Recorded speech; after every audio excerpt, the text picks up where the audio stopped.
दो ठीक है ना भाई? ये बात कर रहा हूँ सर मैं।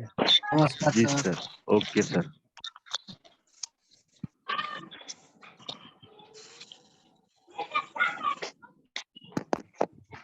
नमस्ते sir.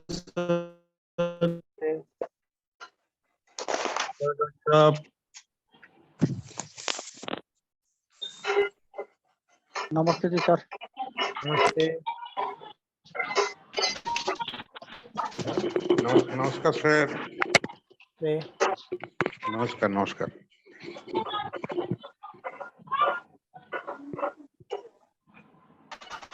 Good evening sir. Good evening. नमस्कार। नमस्कार। नमस्ते।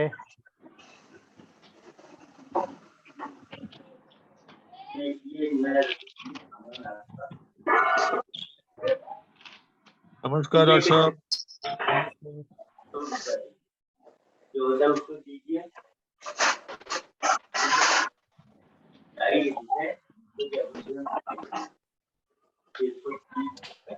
नमस्ते सर। नमस्ते। नमस्ते सर। नमस्ते सर। नमस्ते मैडम। नमस्ते सर।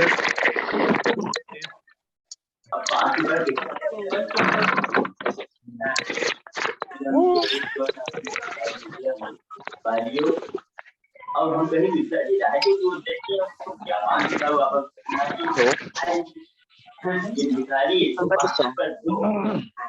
तक दे नहीं अरे देंगे थोड़ी शांति रखो भाई डॉक्टर लोग। उसके बाद में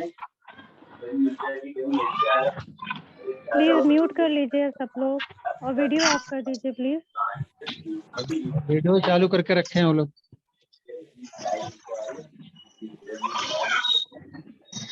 हेलो सर, एक फीडबैक था। हाँ जी बिरबान सर। सर एक पेशेंट को 15 दिन पहले जैसे स्पाइन इंजरी हुई थी। स्कूल ट्रांसपोर्ट में ड्राइवर था, उसको झटका लग गया था और लूमर स्पाइन में प्रेशर था। तो अपने टर्नटोनिक D6 में S3C3 ब्लू और सेकंड में नेचुरल टॉनिक D6 में C10/1 येलो और अब तो एनर्जेटिक बूस्टर ड्रॉप्स का वो दिया था सर, और स्पेशल पेन हो गया था उसको। दिन में 30 से 35 मिनट आराम है सर अभी। Very good sir. पेशेंट बहुत संतुष्ट है, काफी है, बेटर है। बहुत बढ़िया एक्सरे भी सर। करवाए थे। एक्सरे में उसमें लंबर प्रेशर आया था, डिस्क है ना उसमें प्रेशर था सर। आप C4S11 200 दे दो, पेशेंट ठीक हो जाएगा। ठीक है। C4। नमस्कार। नमस्कार सर। नमस्ते सर मैंने आज दिन में आपके पास विदा किए थे तो आप लिखे थे S5F1/2YEBE। सर इसको पैन के लिए सर कितना किस पोटेंसी में रहेगा? काई के लिए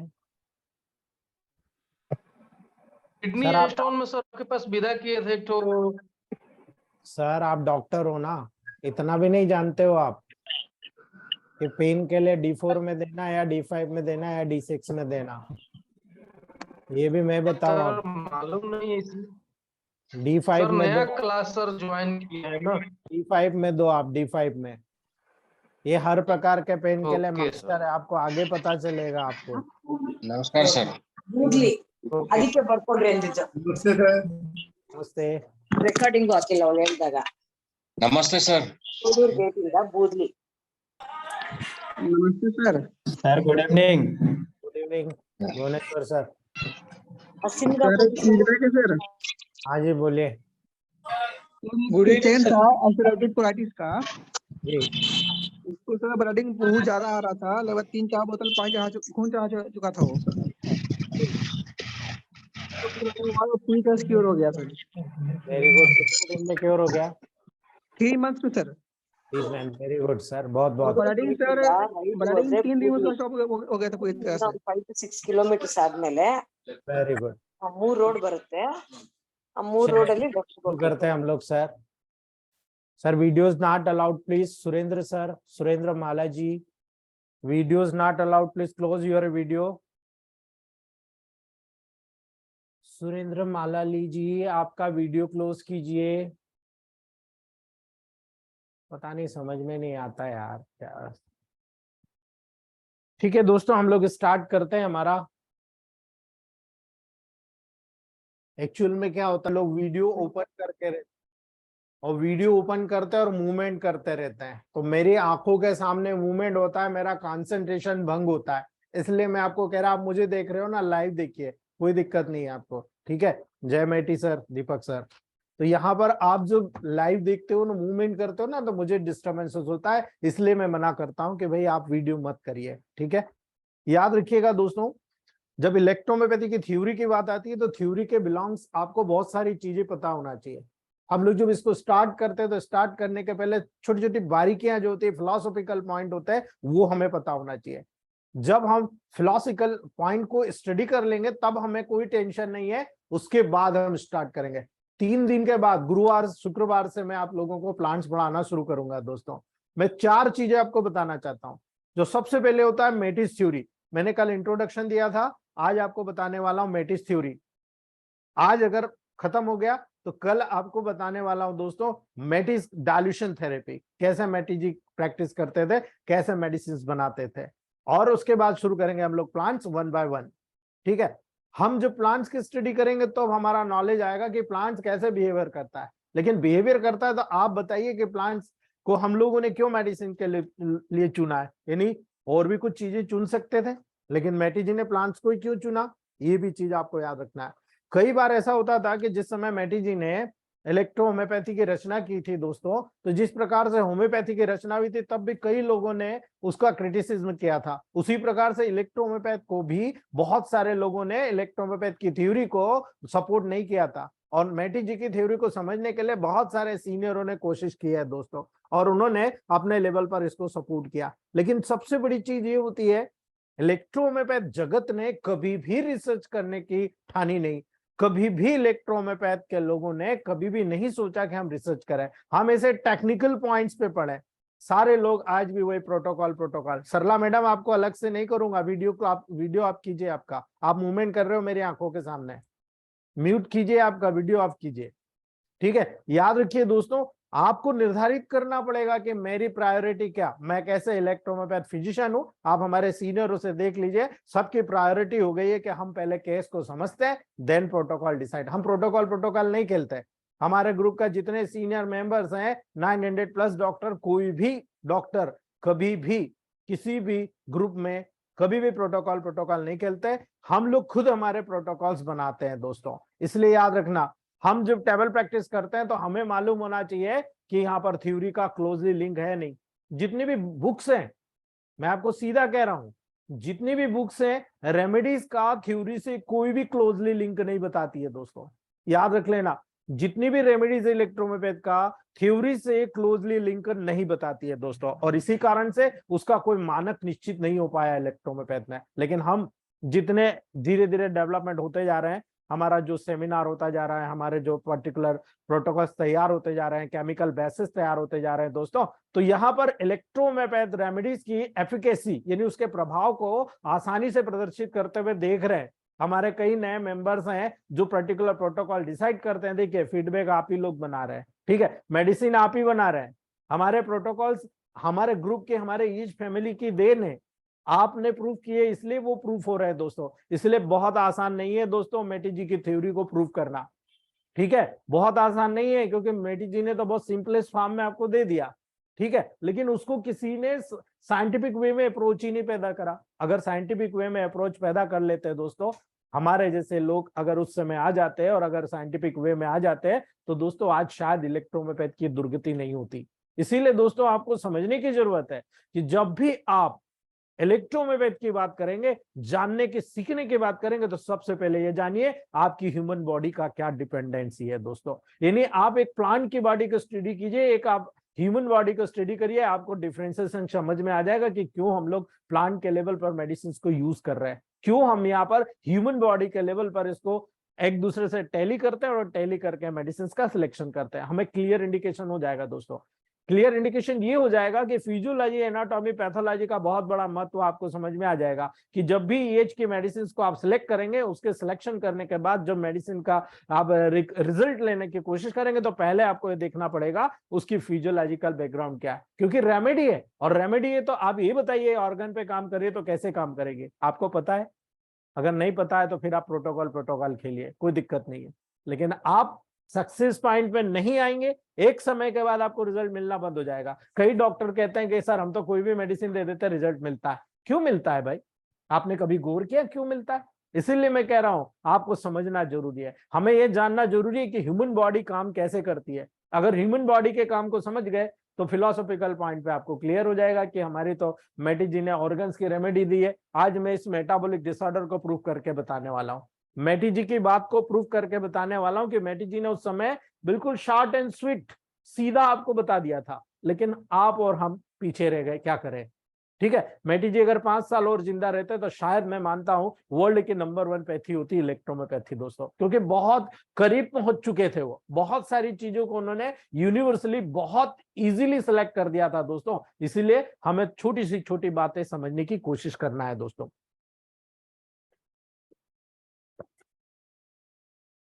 हम बहुत अच्छे से जानते हैं दोस्तों ह्यूमन बॉडी को, ठीक है, कौन नहीं जानता? हम डॉक्टर्स हैं, कंटिन्यू लाइफ को हम समझते हैं।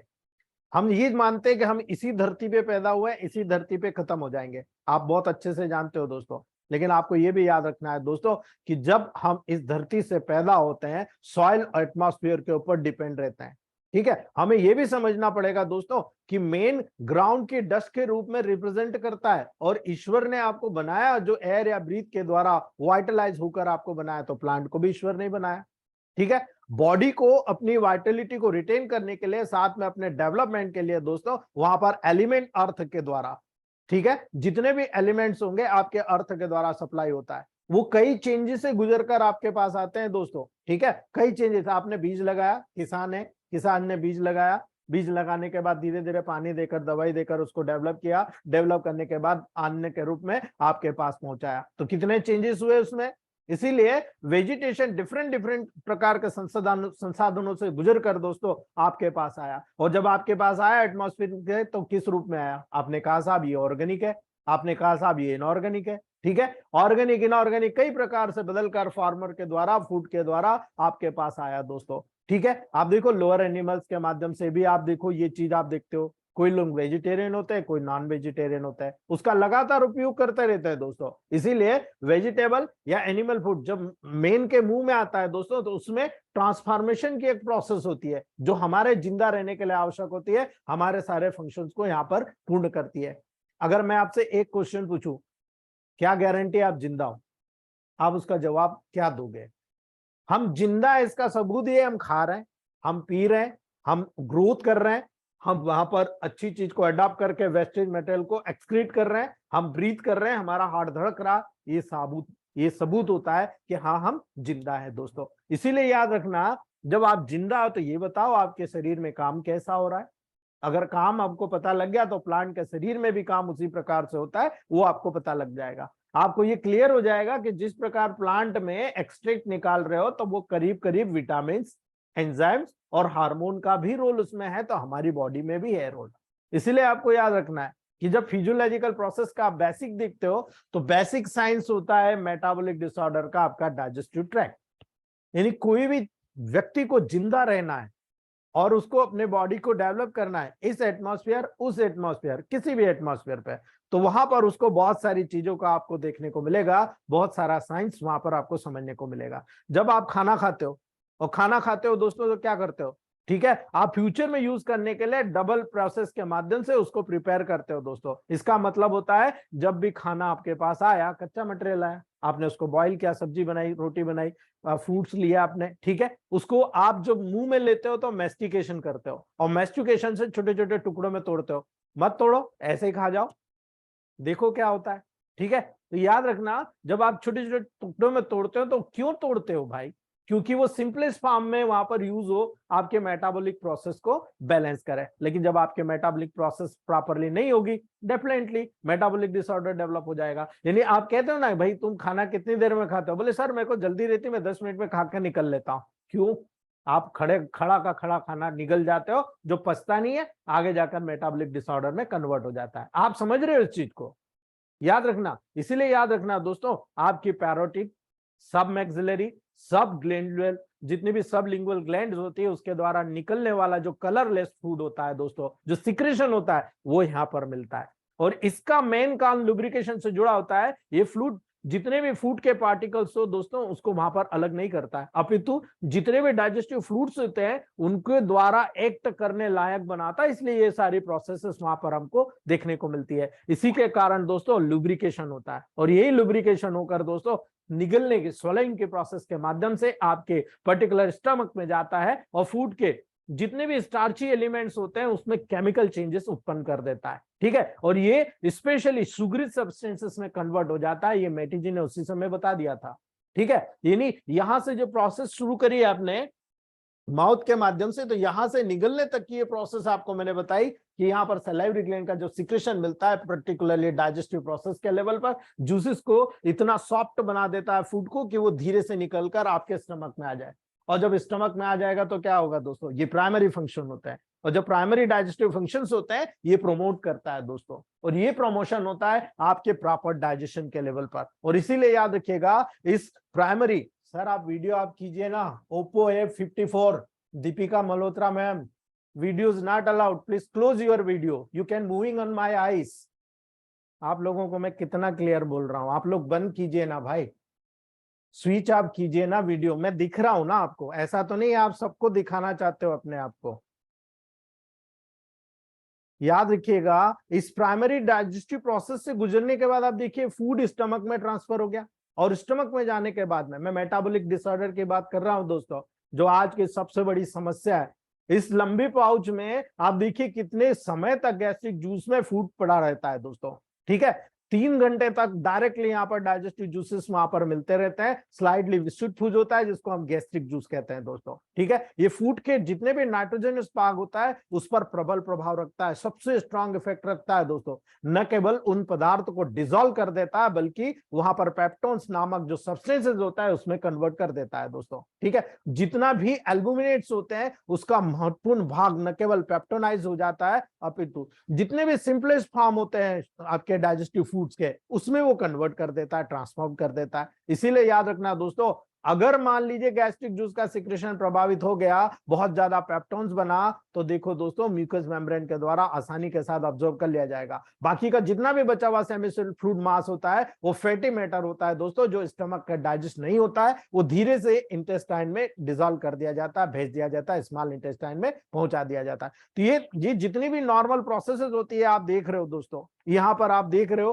कि यहाँ पर जितने भी आपके पर्टिकुलर मेटाबॉलिक प्रोसेसेस होगा आप देख रहे हो, इतना मैंने आपको बताया। आपको याद रखना है आगे के प्रोसेस, मेटाबॉलिक डिसऑर्डर कैसे डेवलप हो रहा है, मैं आपको पूरा लैंग्वेज में बताने जा रहा हूं दोस्तों।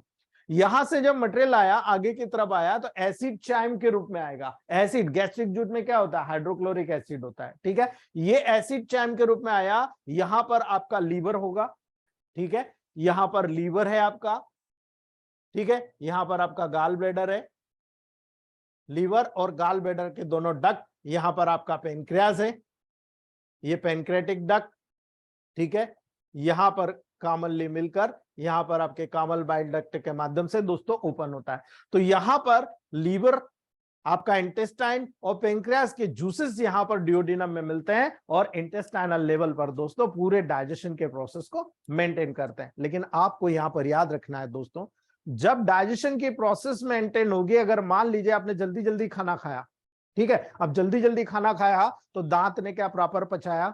बिल्कुल नहीं। दांत ने प्रॉपर चबाया? बिल्कुल नहीं। क्या प्रॉपर लिक्विड जूसेस उसमें मिले? बिल्कुल नहीं।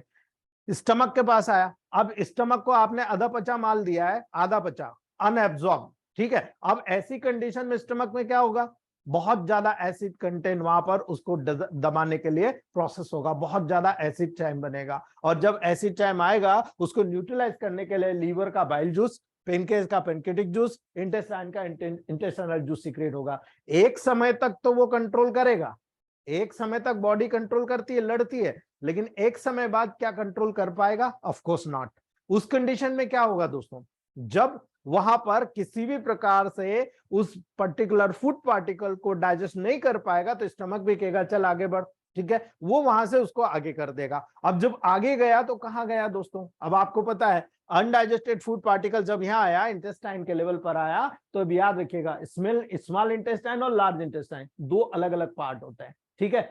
जब यहां पर स्मॉल इंटेस्टाइन में आया तो जितने भी न्यूट्रिशन होते हैं, जितने भी लिक्विड होता है, वो यहीं से एब्जॉर्ब होता है, ठीक है, और थोड़ा बहुत इलेक्ट्रोलाइट्स, वाटर जो होता है लार्ज इंटेस्टाइन के लेवल पर चला जाता है, ठीक है। याद रखना इस बात को। जब ये प्रोसेस है तो मुझे बताइए, अगर किसी को डायरिया हुआ, दस्त लगा, तो लार्ज इंटेस्टाइन से पानी जाता है कि स्मॉल इंटेस्टाइन से जाता है? वो जो लिक्विड मटेरियल है वो कहां से जा रहा है?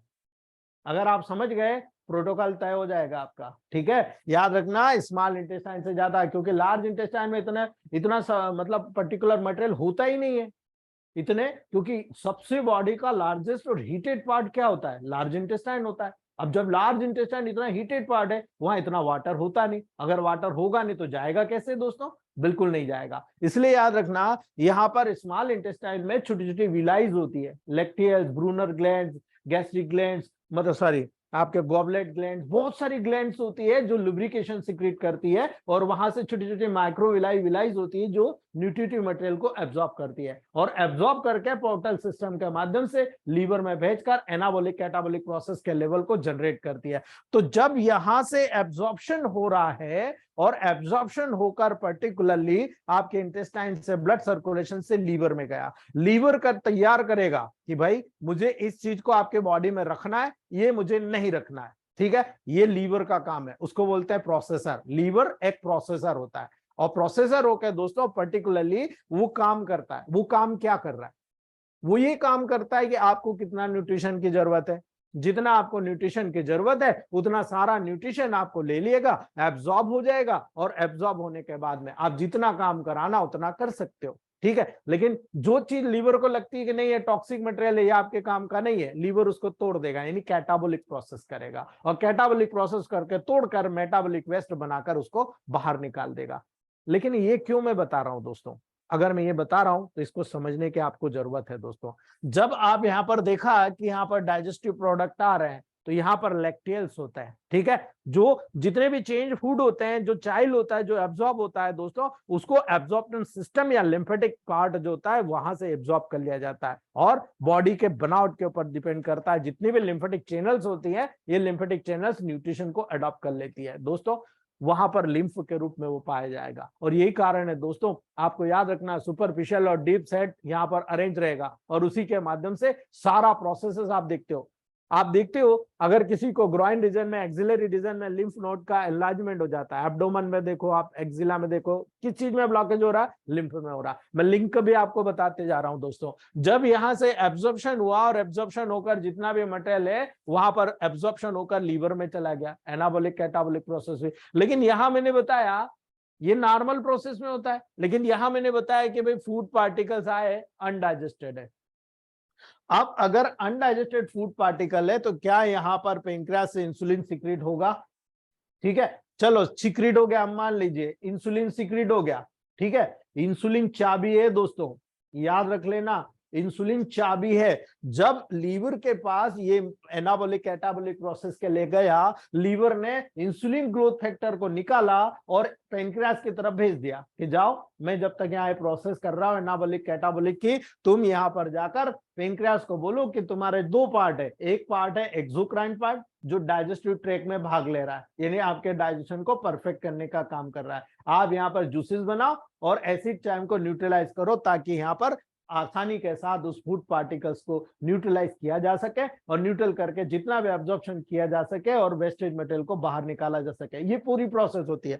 लेकिन यहाँ पर जो इंडोक्राइन पार्ट होता है, जिसमें सेल्स होती है अल्फा बीटा गामा, ठीक है, यहाँ पर जो बीटा सेल्स होती है जिससे इंसुलिन निकलता है, वो चाबी का काम करता है। जब भी आपकी कोई भी सेल, जब तक यहाँ पर इंसुलिन नामक चाबी नहीं लगेगी, सेल ओपन नहीं होगा, ठीक है, याद रख लेना। जब इंसुलिन पेनक्रियास से सिक्रीट होता है तभी ये सेल खुलती है, और जब सेल खुलेगी तभी जो भी न्यूट्रिशन आपने यहाँ पर अडॉप्ट किया है वो पर्टिकुलर इसके अंदर जाएगा। याद रख लेना, ये बेसिक साइंस है।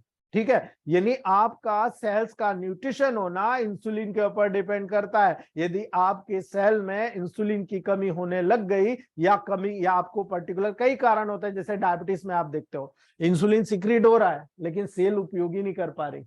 ठीक है, इंसुलिन सिक्रीट ही नहीं हो रहा तो क्या होगा, जैसे न्यूट्रिशन खाते हो माइक्रो प्रोसेस से थोड़ा बहुत न्यूट्रिशन जो डायरेक्ट इंडोसाइटोसिस या इंडोस्मोसिस के द्वारा अंदर जाएगा वो चला जाएगा। जो बारीक मॉलिक्यूल्स होते हैं, बारीक पोर्स होते हैं, उनके माध्यम से चला जाएगा, लेकिन जो मेजर कंटेंट होता है, मेजर न्यूट्रिएंट्स होता है, वो प्रॉपरली नहीं जाता। जितना भी लिक्विड होता है वो चला जाएगा, लिक्विड में घुलनशील जितनी भी चीजें होती है वो चली जाएगी, लेकिन प्रॉपरली जो बड़े मॉलिक्यूल्स होते हैं वो वहां पर कार्बोहाइड्रेट, प्रोटीन, फैट के मॉलिक्यूल्स सेल के अंदर नहीं जाते। इसी कारण देखो डायबिटिक पेशेंट बार बार कहता है साहब मुझे फटीग लगता है, मुझे थकान लगती है। क्यों? क्योंकि वहां पर न्यूट्रिशन नहीं है, और न्यूट्रिशन है तो उपयोग ही नहीं कर रही सेल। ठीक है, यही कारण है जब यहाँ पर सेल इंसुलिन की कमी के कारण जहां पर अनडाइजेस्टेड फूड पार्टिकल्स आएंगे, डाइजेशन प्रॉपर नहीं हो रहा, तो यहाँ पर लीवर के माध्यम से इंसुलिन को भी सिक्रेशन कम होगा, और जब मैसेज कम जाएगा तो सेल के लेवल पर इंसुलिन भी कम आएगा। ये यहाँ पर न्यूट्रिशन न जाकर वापस से आपके ब्लड में चला जाएगा। ठीक है, यानी जितना भी खाना आपने खाया अगर वो अधपचा खाना है, प्रॉपरली डाइजेस्ट नहीं हुआ है, आप मान के चलिए वो अनडाइजेस्टेड फूड पार्टिकल वापस जो पेनक्रियास से अडॉप्ट होना चाहिए था इंसुलिन के माध्यम से आपके पर्टिकुलर सेल और टिश्यू के लेवल पर अडॉप्ट होना चाहिए, वो अडॉप्ट नहीं हो पाएगा। अब जब सेल और टिश्यू के लेवल पर अडॉप्ट नहीं हो पाएगा, वो सारा का सारा मटेरियल आपके ब्लड में वापस चला जाएगा, और जब वापस ब्लड में चला गया तो ब्लड क्या होगा, ब्लड का पीएच क्या होता है 7.3 to 7.4, यानी स्लाइटली एल्कलाइन होता है।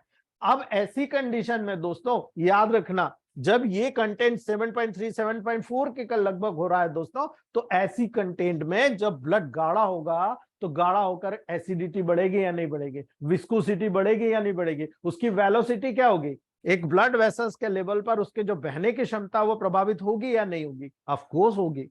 जब ब्लड गाढ़ा हो गया तो क्या होगा, ठीक है ना, ब्लड गाढ़ा हो गया तो क्या होगा, मान लो आपके बरसात के लेवल पर आप देख रहे हो, एक सामान्य लेवल पर नल में पानी देख रहे हो बिल्कुल खुल के आ रहा, लेकिन जब बरसात के लेवल पर देखते हो तब क्या हो रहा है, तब आपको गंदा पानी मिलकर नाली में से निकल रहा है, वो पर्टिकुलर आपके पूरे पाइपलाइन में जमा हो रहा है, आप देखो पानी का फोर्स कम हो जाता। यही कंडीशन आज के समय में सबसे कॉमन बीमारी क्रिएट करती है, जिसको इलेक्ट्रोहोम्योपैथ से बहुत इजीली क्योर किया जा सकता है। हमारा ग्रुप EH फैमिली का जो ग्रुप है पार्ट 4 कंप्लीट या पार्ट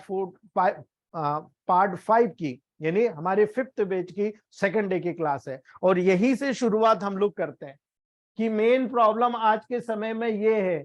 अगर आपको समझ में आएगा इलेक्ट्रोहोम्योपैथिक रेमेडी बहुत ब्रिलियंट काम करेगी। अभी तक केवल doctor S1 before meal, S10 after meal ही करते थे, इससे आगे नहीं जाते थे, क्योंकि पता ही नहीं है। जो पुराने लोगों ने कॉपी पेस्ट कर दिया, बस हम लोग वो कॉपी पेस्ट कर रहे हैं, हमें कोई मतलब नहीं। लेकिन हमारे जो ग्रुप के सिंगल मेंबर्स हैं सब अपने लेवल पर आज अपने दिल से काम करते हैं, अपने दिमाग से काम करते हैं, अपने पागलपंती को उन्होंने जागृत कर दिया है। ऐसी पागलपंती करते हैं जिसके रिजल्ट आप देखो, पैरालिसिस। आज हमारे ग्रुप में किसी डॉक्टर ने डाला है कि मैंने पैरालिसिस को विदिन 3 मंथ कवर कर दिया, हरा दिया। जो मॉडर्न साइंस नहीं कर पाया उसे 3 महीने में जिंदा करके बता दिया, उसके हर काम को वहां पर करवा रहे हैं। तो ये हमारा सबसे बेस्ट अप्रोच होता है दोस्तों, जो हमारी टेबल प्रैक्टिस को इंप्रूव करता है। ठीक है, तो याद रखिएगा मेटाबॉलिक डिसऑर्डर यहाँ पर डेवलप हो रहा। अब आप देखिए, मैं आपको बताता हूँ मेटाबॉलिक डिसऑर्डर के कारण प्रॉब्लम क्या क्या हो रही। ठीक है, समझना मेरी बात को, अगर नहीं समझ पाए तो फिर बहुत मुश्किल है दोस्तों आपको। ठीक है, जब आप मेटाबॉलिक डिसऑर्डर का यहां समझ गए कि भाई हो क्या रहा है, यहां से गड़बड़ शुरू हुई है, यहां तक आ गई। अब मैं आपको बताता हूं, आप टेबल प्रैक्टिस में लीवर का पूरा फंक्शन का डिसफंक्शन देखते हो। आज के समय में हर व्यक्ति को लीवर डिटॉक्सिफिकेशन की जरूरत पड़ रही है। क्यों पड़ रही है भाई? Because of this.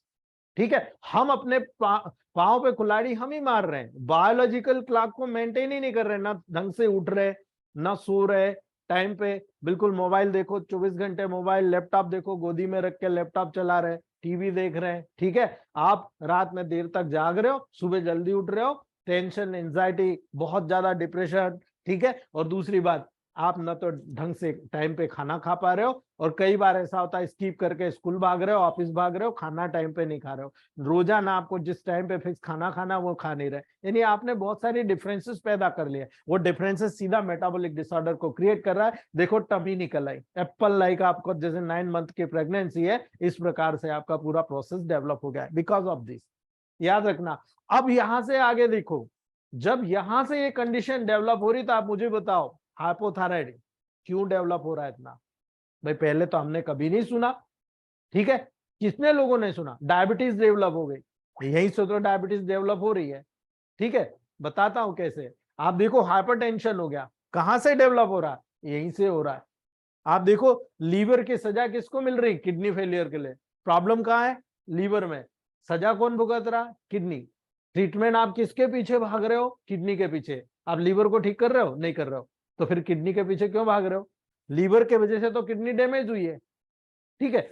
High blood pressure आ रहा है, आपको प्रॉब्लम यहां से जनरेट हो रही है, आप किधर जा रहे हो? यहां जा रहे हो, ठीक है। आप देखो यहां पर मेटाबॉलिक डिसऑर्डर शुरू हुआ। आप देखो पेशेंट को प्रॉब्लम कहां से शुरू होती है दोस्तों? आप सिंपल से चीज देखिएगा, यहां से जब प्रॉब्लम शुरू हुई तो सबसे पहले कॉन्स्टिपेशन आया। आया कि नहीं आया? ब्लड की वेलोसिटी कम हुई, बहने की क्षमता कम हुई, तो सबसे पहले क्या आया? कॉन्स्टिपेशन आया। कॉन्स्टिपेशन रहेगा, धीरे धीरे क्या होगा? गैसेस फॉर्मेशन होगा। होता है कि नहीं? गैसेस फॉर्मेशन, एसिडिटी का काम शुरू हुआ। आपने क्या लेना? एंटासिड दे दो भाई, जी भर के एंटासिड दी जाती है, पेंटॉप डी, ठीक है। लोगों को नाम याद रहता है, एसिलाकार्डी, ठीक है, डोम्पेरेडॉन, ये सब चीज मिला के आप देना चालू करते हो। इससे क्या हुआ? इससे आपको प्रॉब्लम यहां है, आपने स्टमक का काम बिगाड़ना शुरू कर दिया। आपने स्टमक पे क्या काम करा? स्टमक में जो गैस्ट्रिक जूस होता है उसको सीक्रेट कम कर दिया। अरे प्रॉब्लम तो इंटेस्टाइन पे है, आप प्रॉब्लम को जड़ सॉल्यूशन कहां से कर रहे हो? स्टमक से कर रहे हो। अब आप मुझे दिल पे हाथ रख के बताइए, मैं गलत बता रहा हूं क्या? अगर गलत हूं तो साबित कर देना मुझे गलत, ठीक है। तो यहां पर प्रॉब्लम, आप उसको एसिड जूस को, जो गैस्ट्रिक जूस है उसको आप रिड्यूस कर रहे हो। अब आपने क्या करा कि यहाँ पर एसिड को, गैस्ट्रिक जूस को रिड्यूस कर दिया। ऑलरेडी यहाँ प्रॉब्लम है और एक दूसरी प्रॉब्लम खड़ी कर दी आपने। गैस्ट्रिक जूस क्या काम करता है? जितना भी बैक्टीरिया वायरस जो खाने के साथ, पानी के साथ आ जाता है, उनको नष्ट करने का काम करता है। जितने भी आपके फूड्स आते हैं, उस फूड को बर्न करके उनको बहुत ज्यादा ऑक्सीडेशन के, भाई ऑक्सीडेशन की प्रोसेस क्या होती है? ऑक्सीजन की उपस्थिति में बर्निंग करना, और ऑक्सीडेशन के प्रोसेस से न्यूट्रिशन जनरेट कराना, ठीक है। इसीलिए दोस्तों यहां पर जब आप ये प्रोसेस क्रिएट करते हो, तो आगे जब इस प्रोसेस को क्रिएट करोगे तो यहां पर आपको गैस्ट्रिक जूस के सिक्रेशन को आपने सप्रेस कर दिया। अगर ये सप्रेस कर दिया तो आप मुझे बताओ डाइजेशन के प्रोसेस को तो आपने और ज्यादा डिफेक्टिव कर दिया। जो यहां से डिफेक्टिव थी, इसको यहां से ही डिफेक्टिव कर दिया। ये सबसे बड़ी गलती आज के समय में नजर आ रही है दोस्तों। मैं इसीलिए आपको बताने की कोशिश जड़ से कर रहा हूं कि इलेक्ट्रोहोम्योपैथ की शुरुआत यहां से कीजिए आप। यहां से साबित होता है कि मेठी जी ने प्रिंसिपल क्यों बनाया कि vitiation of lymph and blood is the causes of disease. This is the truly, आपको यहां पर क्राइटेरिया नजर आ जाएगा कि आपको करना क्या है दोस्तों, ठीक है। यहां पर आपने ये समझा। दूसरी बात, अब मैं आगे बढ़ता हूं। अब आपको मैं वो चीज बताने जा रहा हूं जो धीरे धीरे आपके दिमाग में आ जाएगी। जब यहाँ एसिडिटी हुई, कॉन्स्टिपेशन हुआ, आप मुझे बताइए पेशेंट को क्या शुरू होता है? माइंड के लेवल पर आप लोगों ने गौर किया कभी? पेशेंट बोलने लगता है कि साहब हमको हेडेक होने लगा। आप बोलते हो ना गैसेस ऊपर जा रही है, भाई हेडेक हो गया, ठीक है, बोलते हो ना। कई मॉडर्न साइंस के डॉक्टर ये बोलते हैं आपको गैसेस हो रहा है इसलिए आपको हेडेक हो रहा है। क्यों हो रहा है? आया समझ में? इसके कारण रिफर्ड हो रहा है, रिफ्लेक्स हो रहा है। और रिफ्लेक्स होगा तो क्या ऐसे ही हो जाएगा?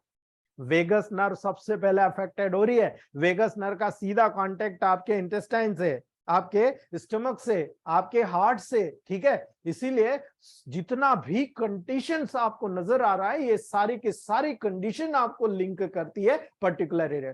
यादव सर आपका वीडियो बंद कीजिए, आप लोग डिस्टर्ब कर रहे हो यार। श्वेता सक्सेना मैडम वीडियो बंद कीजिए। दीपिका मल्होत्रा मैम वीडियो बंद कीजिए। You can disturb everybody. आप लोग स्क्रीन पर आकर डाइजेस्टिव ट्रैक्ट को डिस्टर्ब कर रहे हैं, प्लीज क्लोज कीजिए। मतलब क्या मजा मिल रहा है यार, मुझे समझ में नहीं आता। आप लोगों को बड़ा दिक्कत होता है कि जब मेरी रेगुलरिटी होती है ना, आप लोगों का नुकसान है, मुझे कुछ नहीं करना, आप लोगों का नुकसान है इसमें। श्वेता सक्सेना मैडम वीडियो बंद कीजिए, मैं रिमूव कर दूंगा 2 मिनट में। पूरी कंटिन्यूटी को बिगाड़ देते हो आप लोग यार। डिस्टर्ब होता है, सबको डिस्टर्बेंस होता है, आपको अकेले को नहीं। ठीक है, यहां तक आ गया समझ में। अब देखिए लॉजिक, जब यहां से प्रॉब्लम हो रही, यहां से प्रॉब्लम हो रही है, आपको हेडेक होने लगता है। ठीक है, और जब हेडेक होने लगता है, आप मुझे केवल एक चीज बताइए, जब रिकरेंटली हेडेक होगा तो रिफ्लेक्स हो रहा है। अब रिफ्लेक्स होगा तो आप देखो जीआरडी के प्रॉब्लम कितनी कॉमन हो गई। सारे लोग बोलते हैं साहब मुझे एसिडिटी हो रही, एसिडिटी हो रही है, देखो इस प्रकार से खांसते रहते, खकारते रहते हैं। आप समझते हो, यहां से जो एसिड वेपर आया न केवल लंग्स को प्रभावित किया, हार्ट को प्रभावित किया, इवन आपके थ्रोट को प्रभावित किया। और थ्रोट तो ठीक है, आपके माउथ के लेवल को, जो इंटरनल फेरिंग्स वाला, ओरोफेरिंग्स वाला, नेजोफेरिंग्स वाला, म्यूकस मेम्ब्रेन जो आपकी नोज की होती है, सब अफेक्टेड हो गया। और जब सब अफेक्टेड हो गया, आप देखो हेडेक हुआ और हेडेक के बाद में इंसोम्निया हो गया। देख रहे हो, आज के समय में सारे लोग बोलते हैं साहब नींद नहीं आ रही हमको। अरे नींद नहीं आ रही से मतलब क्या है? नींद क्यों नहीं आ रही है? आपने इतना खाया, इतना आपने कोई एक्सरसाइज की नहीं, आप डिफरेंट टाइप के वर्क के लेवल से गुजर रहे हो, लेकिन आप कभी भी कोई प्रॉब्लम को सॉल्यूशन के लेवल पर आपने देखा नहीं। उसके बाद आप कह रहे हो कि भाई नींद आ रही, खाना पीना, और तो नींद तो बढ़िया आना चाहिए आपको। आप तो एक्सरसाइज भी नहीं कर रहे हो। ठीक है, नींद तो आपको बहुत बढ़िया आना चाहिए, खाने के बाद तो बिल्कुल नींद आती है। ठीक है, याउनिंग आती रहती है, लेकिन वहां पर एसिड कंटेंट के कारण, बार बार एसिड वेपर के रिफ्लेक्सेस के कारण हेडेक होता है, और हेडेक के बाद में इंसोम्निया डेवलप हो जाता है। नींद की गोलियों पे गोलियां दी जाती है। आप देखो एंजाइटी, मेंटल डिप्रेशन, आपका जितना भी मेनिया की कंडीशन जो डेवलप हो रही है ना, बिकॉज ऑफ दिस हो रही है। अब आप मुझे बताइए क्या करना है आपको? जड़ कहाँ है? आ रही समझ में? ये जड़ है, और ये केवल इलेक्ट्रोहोम्योपैथ कहता है। एक इलेक्ट्रोहोम्योपैथ डॉक्टर ही कहता है, कोई दूसरे डॉक्टर्स नहीं कहते हैं इस चीज को। याद कर लेना इस बात को, ये हमारा कॉन्फिडेंस है, हम इसी मोटिवेशन के लेवल पर काम करते हैं। हमारे इलेक्ट्रोहोम्योपैथ के जितने फैमिली मेंबर हैं, 982 मेंबर्स हैं हमारे ग्रुप के, जो स्पेशल इसी फैक्ट पर काम करते हैं और अपने रिजल्ट को 100% गारंटी के साथ प्रूव करके ला रहे हैं। दोस्तों क्यों कर रहे हैं? क्योंकि उन्होंने इस लेवल पर काम किया है। दोस्तों इस चीज को बारीकी से न्यूट्रिशनल के बिहेवियर के लेवल पर समझने की कोशिश किया है। दोस्तों आपको भी इसीलिए मैं बता रहा हूं, आप इसको समझने की कोशिश कीजिए। दोस्तों अब मुझे बताइए, क्या केवल S1 S10 देने से यहां पर काम हो जाएगा? है ना, क्या यहां पर काम हो जाएगा? बिल्कुल नहीं होगा। दोस्तों याद रखना, ये वो कंडीशन है जो डायरेक्टली इंडिकेट करती है कि हमारी डिसीज जो होती है हमारी खुद की पैदा की हुई है। हमने बायोलॉजिकल क्लॉक को डिस्टर्बेंसेस कर दिया, इसलिए हमारे सामने डिसीज एक बड़े पैमाने पर तय हो गई। लेकिन हमें सब पता है, लेकिन हम फिर भी प्रोटोकॉल खेल रहे हैं। मैं आपको गारंटी से कहता हूं, इसको आप समझिएगा। यहां तक मैंने आपको बताया है, उम्मीद है बहुत ही लीगल 1.1 समझ में आ रहा है। लेकिन अब और दो चीज बताता हूं आपको। मैंने कहा यहां पर पूरा एडॉप्शन फेल हो गया। जितना भी फूड पार्टिकल जो एब्जॉर्ब होना था वो प्रॉपरली एब्जॉर्ब नहीं हुआ। एब्जॉर्ब नहीं हुआ तो वो आपके ब्लड में आ गया। अब ब्लड में आया, ब्लड गाढ़ा हो गया। अब ये गाढ़ा ब्लड जब आपके आर्टरी, वेसल्स और हार्ट के लेवल पर जाएगा तो क्या पहले जैसा, जैसे हमने कहा 7.3 to 7.4, ये क्या हो जाएगा? पीएच रिड्यूस हो जाएगा, हाइड्रोजन आयन कंसंट्रेशन बढ़ जाएगा, और पर्टिकुलर जो आपका पीएच होता है एसिडिक हो जाएगा। और एसिडिक होगा तो आप हमेशा बोलोगे साहब मुझे एसिडिटी हो रही, मुझे गैस्ट्राइटिस हो रही, मुझे एनस में बर्निंग सेंसेशन हो रहा, मुझे पाइल्स डेवलप हो गई, ठीक है, मुझे फलाना गैस्ट्रिक अल्सर हो गया, मुझे पेप्टिक अल्सर हो गया, मुझे फलाना हो गया। ये सारा क्यों डेवलप हो रहा है आ गया होगा आपको समझ में। ठीक है, याद रख लेना इस बात को, ये पूरा कैरेक्टर आपको समझ में आ गया होगा। लेकिन यहां से आगे बढ़ते हैं। जब मैंने कहा ब्लड गाढ़ा हो गया, अब गाढ़ा हो गया तो डेफिनेटली हार्ट में जाएगा। तो क्या हार्ट पहले जैसा पंप करेगा? हार्ट को पंप करने में ताकत लगाना पड़ेगी कि नहीं लगाना पड़ेगी? ऑफ कोर्स हार्ट को पंप करने में ताकत लगाना पड़ेगी। प्रॉब्लम कहां थी? यहां से शुरू हुई है, चबाने के लेवल से, और यहां कहां पहुंच गई? हार्ट के लेवल तक पहुंच गए। हार्ट को पंप करने में ताकत लगाना पड़ेगा। प्रॉब्लम मेटाबॉलिक डिसऑर्डर की, डिसीज के भाई बहन आपको दे दिए। भाई दिया हाइपरटेंशन और बहन दी किडनी फेलियर। समझना इस बात को। जब यहां पर ब्लड गाढ़ा हो गया, अब ये गाढ़ा ब्लड जब हार्ट के माध्यम से आर्टरी वेन के लेवल पर जाएगा तो हार्ट को प्रेशर करना पड़ेगा। जब हार्ट पहले काम करता था 60 to 70, अभी काम करेगा 80 से 90। क्या हुआ? बीपी राइज होने लगा। मेडिसिन लिख दी जाती है कि भाई साहब ये आपको हाइपरटेंशन हो गया, ये दवाई लो, जिंदगी भर खाना। मैं आपसे पूछता हूं एक इलेक्ट्रोहोम्योपैथ डॉक्टर होने के नाते, क्या आपके मरीज को आप जिंदगी भर मेटाबॉलिज्म को करेक्ट कर नहीं कर पाओगे और कभी भी जिंदगी भर उसको मेटाबॉलिक जो डिसऑर्डर के कारण जो हाइपरटेंशन की गोलियां हैं वो खाने दोगे? हमारे ग्रुप का कोई भी मेंबर कभी भी खाने नहीं देगा दोस्तों, कभी नहीं खाने देगा दोस्तों। आप मान के चलिएगा ये जो प्रोटोकॉल होता है ये 100% यहाँ पर रिजल्ट देता है दोस्तों, 100%। ठीक है, और यही कारण है हमारे इलेक्ट्रोहोम्योपैथिक डॉक्टर्स जो होता है उनका कॉन्सेप्ट ही क्लियर है कि हम जब मेटाबॉलिक डिसऑर्डर को करेक्ट करेंगे, हम हेडेक भी दूर करेंगे, हम एंजाइटी भी दूर करेंगे, हम डिप्रेशन भी दूर करेंगे, हम मेनिया भी दूर करेंगे, हम यहाँ पर गैस्ट्राइटिस भी दूर करेंगे, गैस्ट्रिक अल्सर भी दूर करेंगे, हम इंटेस्टाइन के लेवल पर Crohn's disease, perforation of intestine से लेकर लीवर के डिसऑर्डर से लेकर आपके small intestine, large intestine, typhoid, recurrent typhoid, हमारी तमाम डिसीजेस हम कवर कर सकते हैं, बहुत इजी कर सकता है। जब यहां पर ये प्रोसेस का लेवल आएगा तो आपको ये याद रखना है कि जब मेटाबॉलिक डिसऑर्डर के वजह से हाइपरटेंशन हो रहा तो भाई metabolic disorder is curable only on electrohomeopathy. याद रख लेना, मेरा वर्ड याद रखना, अगर मैं गलत हूं साल भर के बाद प्रूव करके बता देना अगर मैं गलत हूं। हमारे ग्रुप के काफी मेंबर हैं, डॉक्टर देशमुख सर मुझे खास तौर से याद आते हैं दोस्तों। ठीक है, डॉक्टर देशमुख सर पानसेमल खेतिया के पास हैं दोस्तों, शारदा खेतिया के पास। उनका 1 साल, मतलब मेरी फर्स्ट बैच के मेंबर थे, 1 साल में 2000 पेशेंट का फीडबैक उन्होंने बंदे ने दिया है केवल डायगो केयर ड्रॉप के लेवल पर कि सर आपने क्या अमृत दे दिया, मैं तो केवल एक डायगो केयर ही बनाता हूं, इतनी बनाता हूं कि मैं थक जाता हूं रोजाना। मैंने कहा भाई क्या करते हो?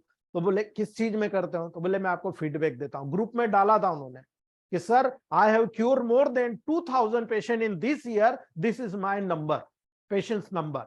ठीक है, और केवल मेटाबॉलिक डिसऑर्डर पे काम किया हूं और वहां पर कुछ मेडिसिन का प्रोटोकॉल जो हम लोग बताते हैं कि भाई बीपी के लिए कुछ समय सप्रेस करने के लिए आपको ये मेडिसिन देना है, लेकिन मेटाबॉलिक डिसऑर्डर को करेक्ट करना है, बीपी ऑटोमेटिक ठीक हो जाएगा। ठीक है, इसलिए उन्होंने वहां पर फीडबैक लिया क्योंकि उनको कॉन्सेप्ट समझ में आया। अब यहां पर देखिए, आपने बीपी भी देख लिया, भाई के रूप में आपको मिल गया एक बड़ा भाई जो मॉडर्न साइंस कहता है जिंदगी भर आपको टैबलेट खाना पड़ेगी ये बीपी की, बंद मत करना, अगर बंद किया तो अटैक आ जाएगा। बोलते हैं ना, अभी आपके पेशेंट को आप क्या बोलोगे? अरे डरे मत, 6 महीने हमारे कहने पर बायोलॉजिकल क्लॉक को मेंटेन कर, ऐसा कर, ऐसा कर, ऐसा कर। ठीक है, और ये मेडिसिन ले, 3 मेडिसिन, चौथी भी नहीं दूंगा, ये 4 मेडिसिन, 3 से 4 मेडिसिन देते हो आप। उसके बाद पेशेंट आके 1 महीने बाद बोलता है साहब मैंने तो 1 महीने से भी बीपी की दवाई नहीं ली, मुझे तो बहुत अच्छा लग रहा है, मुझे ऐसा लग रहा मेरा वजन जो होता है, जो मुझे इस मेटाबॉलिक डिसऑर्डर के कारण ओबेसिटी के रूप में जो 9 मंथ का प्रोटोकॉल मिला था मुझे, आज ये कंडीशन है, मुझे लगता है कि 6ठे महीने पर रिवर्स हो गया, मैं 9 मंथ से 6ठे महीने पे आ गया। 3 महीने 4 महीने बाद बोलता है सर मुझे ऐसा लगता है कि अब तो मैं 2 महीने के लेवल पर आ गया हूँ। ठीक है, यानी प्रेगनेंसी रिड्यूस होती जा रही है मेरी।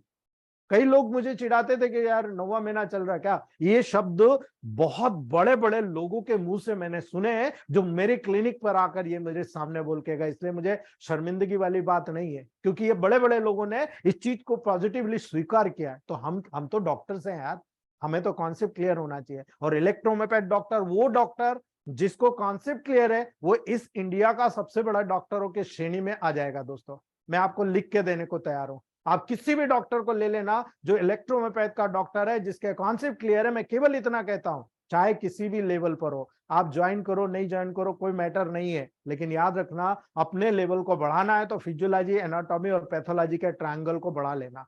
आप अगर इन 3 ट्रायंगल को सीख गए तो इलेक्ट्रोहोम्योपैथी जब मास्टर साइंस, मैं होम्योपैथ एमडी हूं दोस्तों, लेकिन मैंने कभी भी ये नहीं कहा कि मैं होम्योपैथ में प्रैक्टिस करता हूं। आप एनी टाइम कभी भी मेरे क्लिनिक पर आकर चेक कर सकते हो। 90% इलेक्ट्रोहोम्योपैथी, 10% होम्योपैथी दोस्तों, याद रखना, मैं खुली बात करता हूं, मेरे यहाँ आप जाके देख सकते हो। ठीक है, तो याद रखना दोस्तों, जब ये प्रोसेस यहां पर हो गई, भाई के रूप में आपको हाइपरटेंशन मिल गया, अब बहन के रूप में देखो किडनी फेलियर। ठीक है, अब आपने यहाँ कहा कि ब्लड गाढ़ा हो गया, अब गाढ़ा हो गया तो आप मुझे बताओ, यहां पर गाढ़ा हो गया तो डेफिनेटली हाइपरटेंशन हुआ, और हाइपरटेंशन हुआ तो इसकी वजह से लोड किस पर आया? पेनक्रियास के ऊपर आया, स्टमक के ऊपर आया, आपके इंटेस्टाइन के ऊपर आया, आपके लीवर के ऊपर आया। तो क्या पेनक्रियास नहीं काम कर पाएगा? क्या पेनक्रियास से इंसुलिन सही बन पाएगा? समझना मेरी बात को, क्या पेनक्रियास से इंसुलिन बन पाएगा? दो कंडीशन डेवलप हो जाएगी, diabetic insulin dependent diabetic mellitus, non insulin diabetic mellitus. यानी एक कंडीशन में क्या होगा, इंसुलिन बन रहा है लेकिन सेल उपयोग ही नहीं कर पा रही। क्यों नहीं कर पा रही? क्योंकि ब्लड कितना गाढ़ा है, गाढ़ा है तो वो चीज वहां पर अडॉप्ट ही नहीं कर रहा। पहली बात तो ये हो गई। दूसरा, वहां पर इंसुलिन ही नहीं बन रहा। अब बन नहीं रहा तो सेल का दरवाजा खुल नहीं रहा। अब खुल नहीं रहा तो जैसा न्यूट्रिशन आ रहा वैसा वापस ब्लड सर्कुलेशन में जा रहा, जैसे आ रहा वैसे जा रहा। ठीक है, जितना लिक्विड मटेरियल वो उतना अडॉप्ट हो गया, लेकिन जो सॉलिड मटेरियल है, जो न्यूट्रिशन के लिए बहुत जरूरी है, आपके सेल में मेटाबॉलिक प्रोसेस के लिए जरूरी है दोस्तों, तो जब वहां पर मेटाबॉलिक प्रोसेस जो होगी दोस्तों, वहां पर याद रखिएगा दोस्तों, जब मेटाबॉलिक प्रोसेस के लेवल पर जाएगा, तो मेटाबॉलिक प्रोसेस के लेवल पर आप जब वहां पर देखोगे तो उस कंडीशन में आपको नजर आएगा कि जो डाइजेस्टिव प्रोसेस है उसका फेलियर हो रहा है। और वो उसका जब फेलियर होगा, आप देखिएगा वहां पर जो पर्टिकुलर सेल के अंदर आपके न्यूट्रिशन जाएगा, तभी तो सेल मेटाबॉलिज्म करेगी। अब सेल के अंदर न्यूट्रिशन ही नहीं जा रहा, आपको पता है जब सेल के अंदर न्यूट्रिशन नहीं गया तो टिश्यू के अंदर कैसे चला जाएगा? भाई सेल से मिलकर ही तो टिश्यू बन रहा है। एक जैसे काम करने वाली सेल आपस में मिलकर टिश्यू बनाती है, आपस में मिलकर एक जैसे काम करने वाले, एक दूसरे से रिलेटेड काम करने वाले टिश्यूज आपस में मिलकर ऑर्गन बनाते हैं। ठीक है, और ऐसे कई ऑर्गन जो आपस में एक जैसा फंक्शन करते हैं, आपस में मिलकर सिस्टम बनाते हैं, और यही सिस्टम तो हमारी बॉडी बनाती है दोस्तों। ठीक है, ये हमारी बॉडी का डेवलप करती है। ठीक है, अगर आपका सेल के लेवल पर न्यूट्रिशन प्रॉपर नहीं जा रहा है, ठीक है, अब सेल उपयोग ही नहीं कर पा रही है, तो प्रॉब्लम कैसे होगा दोस्तों? ठीक है, यही चीज समझाने के लिए इतना बड़ा टॉपिक आपको मैंने खोला है। इंट्रोडक्शन में ही आप समझ जाएंगे कि ऐसा है, तो फिर इलेक्ट्रोमोपैथ में तो बहुत बड़ी बड़ी मेडिसिन है। वी कैन प्रूव इट, हम प्रूव कर सकते हैं अगर हम चैलेंज ले लेते हैं दोस्तों। हमारे ग्रुप का कोई मेंबर चैलेंज लेता है तो उसको बोल देता है इतने दिन लगेंगे, इतने दिन में तेरे को ठीक करके बता दूंगा। यही मोटिवेशन है दोस्तों, जो ईएच के डॉक्टरों में नहीं है। और हमारे ग्रुप के एक एक डॉक्टर में, जो छोटा भी कम समय का भी है ना डॉक्टर, उसको भी इतना अनुभव हो गया है कि वो कैसे काम करेगा, और आज बड़े से बड़े गढ़ जीतते जा रहे हैं दोस्तों। इसलिए हमें टेंशन नहीं, हमारा कॉन्सेप्ट क्लियर है। ठीक है, तो याद रखना, जब ये चीज हो गई, अब आप देखो मैं एक बहुत बड़ा लॉजिक बता रहा हूं आपको, इसके बाद मैं बताऊंगा कि कैंसर कैसे डेवलप होता है। आपको यही समझ में आ जाएगा दोस्तों, और बहुत बड़ा प्रोटोकॉल नहीं है, बहुत इजीली समझ में आएगा। ये समझ में आ गया, आगे बढ़ते हैं। जब यहाँ पर मेटाबॉलिक वेस्ट का ये प्रॉब्लम नजर आ रहा है दोस्तों, तब यहाँ पर एक और कॉन्सेप्ट आप देखिए। जब ब्लड सर्कुलेशन स्लो हो रहा है, तो ऐसा तो है नहीं कि बड़ी बड़ी मेजर ब्लड वेसल्स होती है। हमारी बॉडी में तो एनास्टोमोसिस ब्लड वेसल्स भी होती है ना, एक मेजर, बाकी की छोटी छोटी। आप देखो, सबसे पहला मेटाबॉलिक डिसऑर्डर का साइन कहाँ आता है? आंखों के लेवल पर आता है, ऑप्टिक नर्व के लेवल पर। ठीक है, क्या हो रहा है? ब्लड गाढ़ा हो गया तो क्या आपके ऑप्टिक नर्व में सप्लाई कर पाएगा? बताओ मुझे। ऑप्टिक नर्व ड्राई होने लग जाती। क्यों ड्राई होती है? आप देखो आजकल बच्चों को भी, छोटे छोटे बच्चों को भी आप देखो, वो घर का न्यूट्रिशन नहीं खाता, उसको क्या चाहिए? कुरकुरे चाहिए, चिप्स चाहिए, मंचूरियन चाहिए, चिली पनीर चाहिए। ठीक है, यही खा रहा है ना। सेव मिक्सचर दे दो, मजे से खाएगा। अगर उसको कहो चल दाल बाटी बनी है आज, मक्की की रोटी, हमारी की भाजी बनी है, चल सरसों का साग, और अरे कौन खा ये कचरा, आप ही खाओ, ये शब्द है। और ये ही कारण है कि उनको मेटाबॉलिक डिसऑर्डर बचपन में हो जाता है। आप देखो आंखों के ड्राइनेस डेवलप होना शुरू हो जाती है, आंतों का श्रिंकेज शुरू हो जाता है, न्यूट्रिशनल डेफिशिएंसीज हो जाती है, हार्मोनल इम्बैलेंस हो जाता है। अगर ये चीज हो रही तो इसके लिए जिम्मेदार कौन है? आप और मैं। यानी जिन पेशेंट्स को लेवल, जिन पेशेंट में डेवलप हो रहा है, वो जिम्मेदार है दोस्तों। और अगर हम राय देते हैं कि भाई आपको ऐसा करना है, अगर वो कर लेता है तो वो खुद ही कहता है नहीं यार आपने सही गाइड किया यार, अभी तक जितने डॉक्टर मिले कभी गाइड नहीं किया, आपने बहुत सही किया। और सबसे बड़ी चीज होती है जब आप इलेक्ट्रोमोपैथ मेडिसिन, राइट सिलेक्शन आप सिलेक्ट कर लेते हो दोस्तों, तो आपको पता लगता है कि आपने क्या कर दिया, कितना बड़ा काम आपने चुटकी बजाते वहां पर हल कर दिया। और अगर ये पेशेंट को मिल जाता है ना, तो जितने भी इलेक्ट्रोमोपैथ के डॉक्टर हैं वो यही कहते हैं कि सर वाकई में मैजिक दे दिया आपने। हमारे राजा बाबू सर, आपको बिलीव नहीं होगा, मैं इसीलिए हेड्सअप करता हूं ऐसे लोगों को जो मेरे साथ जुड़े हुए हैं। राजा बाबू सर ने उनकी खुद की लड़की को आज इलेक्ट्रोमोपैथ गायनिक ऑब्स्टेट्रिक का मास्टर बना दिया, बिकॉज 15 प्लांट्स आप में से कितने लोगों को मालूम है, मुझे नहीं मालूम, लेकिन उस बच्ची को 115 प्लांट का पूरा फिजियोलॉजिकल प्रोसेस मालूम है। ये प्लांट क्या बिहेवियर करता है, ये प्लांट कैसे काम करता है। और इसीलिए मैं आज दूसरे डॉक्टर को भी याद करूंगा, डॉक्टर चंद्रशेखर सर। आज उन्होंने मुझसे कहा कि मैं उनसे नाराज होकर बात करता, ऐसा नहीं है, लेकिन आज उन्होंने एक चीज बताई कि मेरी बच्ची ने आज आपकी क्लास, नाइट क्लास ज्वाइन किया है, और वो इसलिए किया, उसने 3-4 डिसीज के लेवल पर अपने आप का ट्रीटमेंट किया, उससे रिजल्ट नहीं मिला, चंद्रशेखर सर ने उनको ट्रीटमेंट किया, उससे रिजल्ट मिला। वो आईटी ने मतलब इंजीनियर कैटेगरी की लड़की है, लेकिन वो आज ज्वाइन कर रही है, और उसके कारण क्योंकि रिजल्ट इलेक्ट्रोमोपैथ से मिला है उसको, और इतना ब्रिलियंट रिजल्ट मिला है कि वो बच्ची कह रही कि नहीं मैं पार्टली सीखूंगी इसको कि ये कौन सा साइंस है, इतना फास्ट कैसे काम करता। दोस्तों हेड्स ऑफ है चंद्रशेखर सर, 72 ईयर्स ओल्ड हैं दोस्तों चंद्रशेखर सर, हेड साहब है, चेन्नई से हैं डॉक्टर चंद्रशेखर सर। यही मैं कह रहा हूं कि देखो, हमने सबसे बड़ा लॉजिक ये होता है ना दोस्तों, एक इलेक्ट्रोमोपैथ डॉक्टर तो बहुत है जो करोड़ों रुपए के हॉस्पिटल खोल के बैठे हैं, नॉलेज कितना है पता कर लेना, ढोल में पोल हो जाएगी, ठीक है। लेकिन आपके और मेरे जैसे छोटे छोटे लोग हैं ना, हमारे पास एक ही प्रॉब्लम है, पेशेंट कम है। लेकिन मैं कहता हूं डरो नहीं, आप एक पेशेंट ठीक करो, 10 आओ, 10 की तैयारी कर लो। हमारे ग्रुप के सब मेंबर जानते हैं लॉजिक, एक पेशेंट ठीक करो 10 आएंगे, आप ऑटोमेटिक आएंगे। मैं छोटी सी जगह बैठा, 19,000 के पॉपुलेशन है, लेकिन मेरे पास per day 20, 25, 30 patient per day आते हैं। और पेशेंट ऐसे नहीं आते सर्दी खांसी बुखार वाले नहीं आते, सारे माथा को कॉम्प्लिकेटेड केसेस आते हैं दोस्तों, और मैं ऐसे केसेस में हैंडल करता हूं, और आज आपके सामने उसी का सॉल्यूशन बता रहा हूं दोस्तों। तो यहां पर जब ये केसेस हो गया, आप देखो किडनी फेलियर कैसे हो गया। अब आप मुझे यहां बताओ, जब ये मेटाबॉलिक प्रोसेस हो रहा, ब्लड गाढ़ा हो गया, हाइपरटेंशन हो गया, लीवर का यहां पर काम क्या, लीवर का काम क्या था? लीवर का काम यह था कि हमें मेटाबॉलिक प्रोसेस को मेंटेन करना है, मुझे एनाबॉलिक और कैटाबॉलिक प्रोसेस को जनरेट करना है, मुझे एनाबॉलिक कैटाबॉलिक प्रोसेस को मेंटेन करके इन पूरे फंक्शंस को यहां पर सपोर्ट करना है। लेकिन मैं सपोर्ट नहीं कर पाया, सपोर्ट नहीं करा, मेरे में प्रॉब्लम थी, मेरे प्रॉब्लम की सजा ये सारे ऑर्गन्स को देखने को मिल रही। लेकिन लीवर की भी गलती नहीं, गलती तो यहां से शुरू हुई है, स्टमक के लेवल पर है, स्टमक ने भी अपना काम नहीं करा, इंटेस्टाइन पे आई, इंटेस्टाइन ने काम नहीं करा क्योंकि यहाँ पर लीवर ने एंजाइम्स नहीं बनाए, ठीक है, याद रख लेना। Immunity fail, enzymes fail, vitamin की कमी आ गई, यहाँ पर न्यूट्रिटिव सब्सटेंस जो ग्लूकोज ग्लाइकोजन के रूप में कन्वर्ट करता है, वो सब फैटी एसिड में कन्वर्ट हो गया। मानते हो कि नहीं? आप देख रहे हो ना, ग्रेड 1 फैटी लीवर आप में से कई लोगों को मिल जाएगा। क्यों हो रहा भाई? बिकॉज ऑफ दिस, ठीक है। और ये फैटी लीवर यहाँ कन्वर्ट हो गया, लीवर का काम गड़बड़ हुआ। अब देखो किडनी को सजा कैसे मिल रही है, एनाबॉलिक कैटाबॉलिक प्रोसेस इसी की गड़बड़ हुई। इसको एनाबॉलिज करके बॉडी के लेवल पर जितनी भी न्यूट्रिशन की जरूरत थी उनको पूर्ति करना था, लीवर ने काम करा नहीं करा। लीवर ने काम कैटाबॉलिक प्रोसेस का करा, खुद ही प्रभावित हो गया, फैटी लीवर हो गया, ठीक है, खुद ने प्रभावित नहीं करा, ठीक है। आप देखो बॉडी में से मेटाबॉलिक वेस्ट जो होता है बाहर ही नहीं निकल रहा। अगर कैटाबॉलिक प्रोसेस होती तो बाहर, चलो एनाबॉलिक में गड़बड़ हुआ, कैटाबॉलिक तो सही कर भाई, जितने भी टॉक्सिक मटेरियल है उनको तो बाहर निकाल, नहीं निकाल पाया, नहीं निकाल पाया। आप देखो रिटर्न गिफ्ट मिल रहा है आपको मेटाबॉलिक डिसऑर्डर का। अब लीवर का ये पूरा इंपैक्ट जो यहां तक देखने को मिला गाढ़ापन का, जब ब्लड सर्कुलेशन गाढ़ा हो गया है तो क्या किडनी के तरफ ब्लड प्रॉपरली जाएगा? ऑफ कोर्स नॉट, ठीक है। जब किडनी की तरफ ब्लड सप्लाई जा रही है तो बहुत स्लो जा रही है, ठीक है। तो सबसे पहले जब आप किडनी डिसीज का ट्रीटमेंट करते हैं, सबसे पहले लीवर का प्रोटोकॉल दीजिए, पहला। दूसरा डाइजेस्टिव मेटाबॉलिक डिसऑर्डर का प्रोटोकॉल दीजिए, और तीसरा प्रोटोकॉल आप किडनी पे जाइए। और हम क्या करते हैं, सीधे किडनी की तरफ भागते हैं।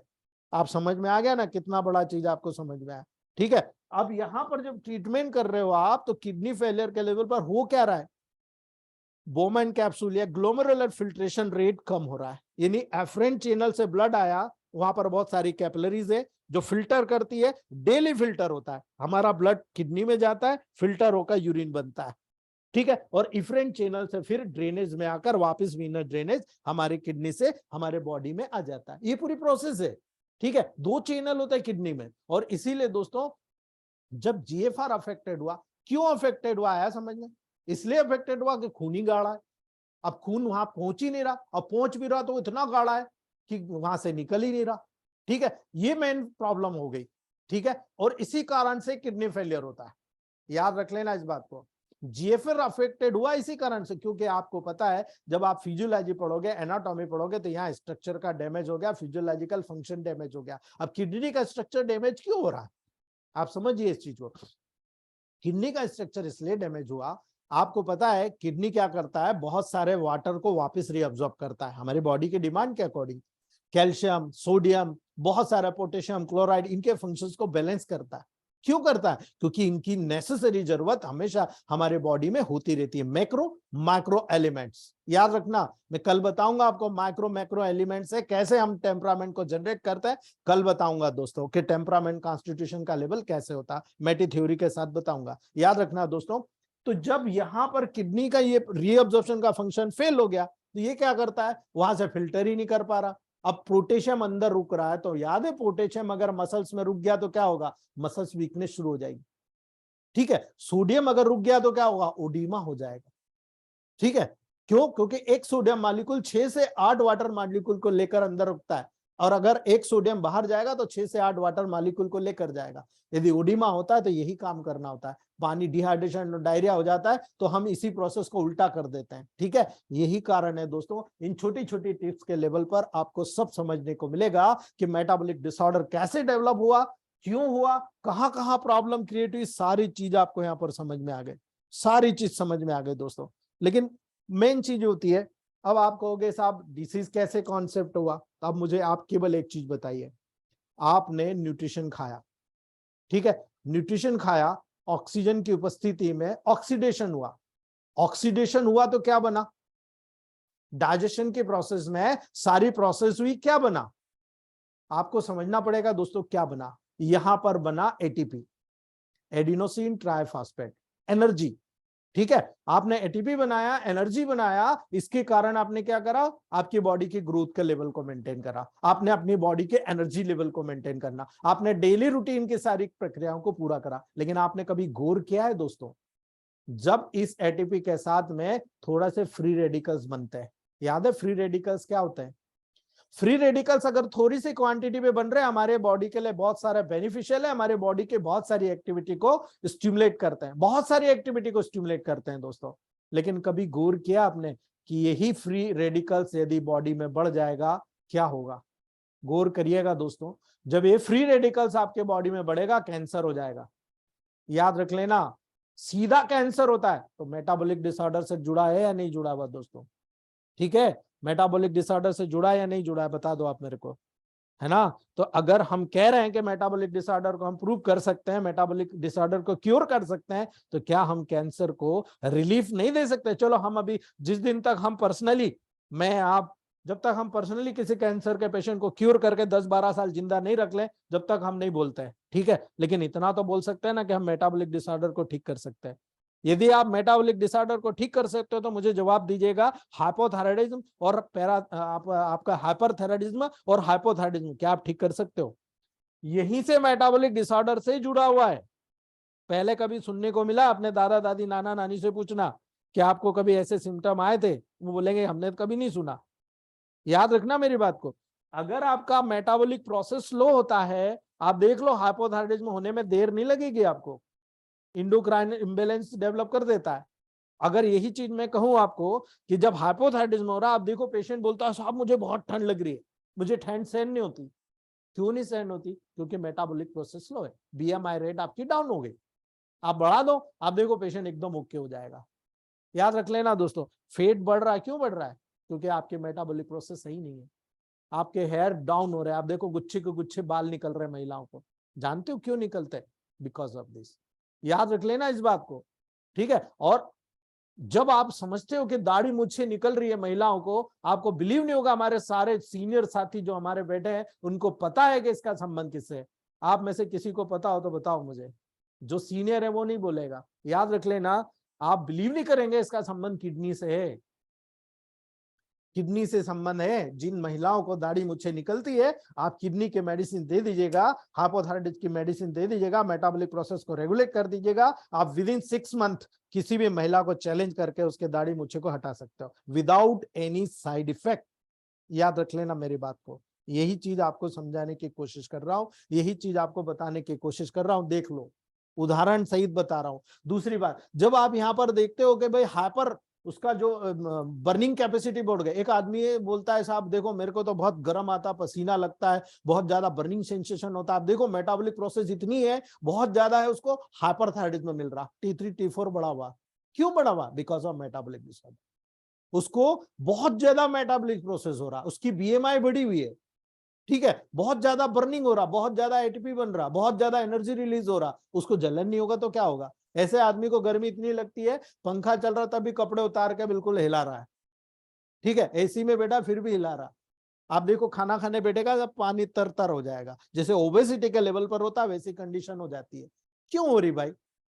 आपको समझ में आ रहा? इस कारण से हो रही, ठीक है। इसीलिए मैं आपको कह रहा हूं, अगर इलेक्ट्रोहोम्योपैथ में आपको फिजियोलॉजी का प्रोसेस समझ में आ गया, एनाटॉमी को समझना बहुत इजी है, बहुत इजी है। और इलेक्ट्रोहोम्योपैथ का साइंस ही ये कहता है कि हमें न्यूट्रिशन के लेवल पर काम करना है, हमें नेगेटिव के लेवल पर काम करना है, यानी हमें जिस मेडिसिन को पॉजिटिव और नेगेटिव के लेवल पर जाना है। ये आप जितने भी डिसीज मैंने आपको बताई, आप मुझे बताओ यहाँ पर प्रॉब्लम क्या हो रहा? मेटाबॉलिक डिसऑर्डर हो रहा। अगर मेटाबॉलिक डिसऑर्डर हो रहा तो ये ऑर्गन काम कम कर रहे हैं या ज्यादा कर रहे हैं? आप कोर्स कम काम कर रहे हैं। अब कम काम कर रहे हैं तो न्यूट्रल डोज दे दो आप, न ज्यादा न कम। इसलिए मेटाबॉलिक डिसऑर्डर ड्रॉप, आपका डायगो केयर ड्रॉप न्यूट्रल पे बहुत ज्यादा काम करता है। जुगराज सर, आज आपने पंजाब से डॉक्टर जुगराज सर, आज आपने मुझे बताया था कि हमने अभी मुझे 5 बजे फोन करके आपने बताया था, याद है? अब आपको फिलॉसफी समझ में आ गई होगी। आपको फिलॉसफी, आपने कहा कि मैं डायबिटिक ड्रॉप को D7 कर रहा हूं तो उसकी शुगर बढ़ रही है। माइंड कीजिएगा, आप सभी सीनियर समझिएगा इसको। डायबिटिक ड्रॉप को मैं D7 कर रहा हूं तो उसकी डायबिटीज बढ़ने लग गई, लेकिन मैंने जैसे D5 करा, जो 400 पे डायबिटीज चली गई वो 150 के अंदर आ गई। समझा आपने क्या करा? आपने वही चीज प्रूव कर दिया आज, ठीक है। याद रखना, आपने मेटाबॉलिक डिसऑर्डर के लेवल पर नेगेटिव में उसको और नेगेटिव कर दिया, ठीक है ना जुगराज जी? इसीलिए आपको मैंने याद किया, थैंक यू। यहां पर आप जब इस प्रोसेस को समझ गए कि भाई मेटाबॉलिक लेवल पर मैं जा रहा हूं तो ऑलरेडी नेगेटिव प्रोसेस है, मुझे न्यूट्रल या पॉजिटिव में देना है। इसलिए इलेक्ट्रोहोम्योपैथ जगत में आप सभी को 2 चीजें सीखने को मिली आज। पहली चीज, हमें कई डिसीज में पॉजिटिव से नेगेटिव जाना पड़ेगा, कई डिसीज में नेगेटिव से पॉजिटिव आना पड़ेगा। व्हाई? Question mark. क्योंकि इलेक्ट्रोहोम्योपैथ में जितने सिद्धांत बनाए गए हैं, पॉजिटिव नेगेटिव का सिद्धांत, लॉ ऑफ नेचर का सिद्धांत, ठीक है, आपको सिलेक्शन ऑफ रेमेडी का सिद्धांत, डोसोलॉजी का सिद्धांत, मैटिस थ्योरी का सिद्धांत, थ्योरी ऑफ मैटी, मतलब मैटी जी ने अलग अलग साइंस को अलग अलग से रेमेडी सिलेक्शन का तरीका भी बता के गए। लेकिन आज हम लोग कंफ्यूज इसलिए होते हैं, we don't know how to physiology connect to pathology and anatomy. अगर हम समझ जाएं इस प्रोसेस से, तो मैं कहता हूं electro homeopathy is one of the best science. आपको याद हो, हमारे सीनियर की जो क्लास खत्म हुई है, उनके समय में मैंने कहा था कि मेरे पास 132 BHMS डॉक्टर इलेक्ट्रोहोम्योपैथ की ट्रेनिंग ले रहे हैं। आज मैं गौर से और बहुत दिल खुश करके कहता हूं 179 होम्योपैथ डॉक्टर आज हमसे इलेक्ट्रोहोम्योपैथ की ट्रेनिंग ले रहे हैं। दोस्तों, इससे बड़ी कोई चीज नहीं। पर मैं आप लोगों को एक सावधान करना चाहता हूं, यदि होम्योपैथ डॉक्टरों ने इलेक्ट्रोहोम्योपैथ को अपना लिया कविता मैडम, तो याद रखिएगा हम इलेक्ट्रोहोम्योपैथ डॉक्टर बहुत पीछे चले जाएंगे। हमें बहुत आगे आने की जरूरत है, हम सबको एडवांस आने की जरूरत है, हम लोगों को एडवांस थ्योरी पे काम करने की जरूरत है। एक अकेला, याद रखना, एक अकेली मछली तालाब को गंदा नहीं कर सकती। याद रख लेना, एक अकेला मैं नहीं काम कर सकता, आपको सबको मिलके काम करना पड़ेगा, इलेक्ट्रोहोम्योपैथ के लेवल पर करना पड़ेगा। और जिस दिन आपने इलेक्ट्रोहोम्योपैथ के लेवल पर काम करना शुरू कर दिया ना, तो मुझे नहीं लगता कि दुनिया में इलेक्ट्रोहोम्योपैथ से बेस्ट कोई साइंस नजर आएगा। याद रखना, इतना क्लियर हो गया। नेक्स्ट टॉपिक पे चलते हैं हम दोस्तों।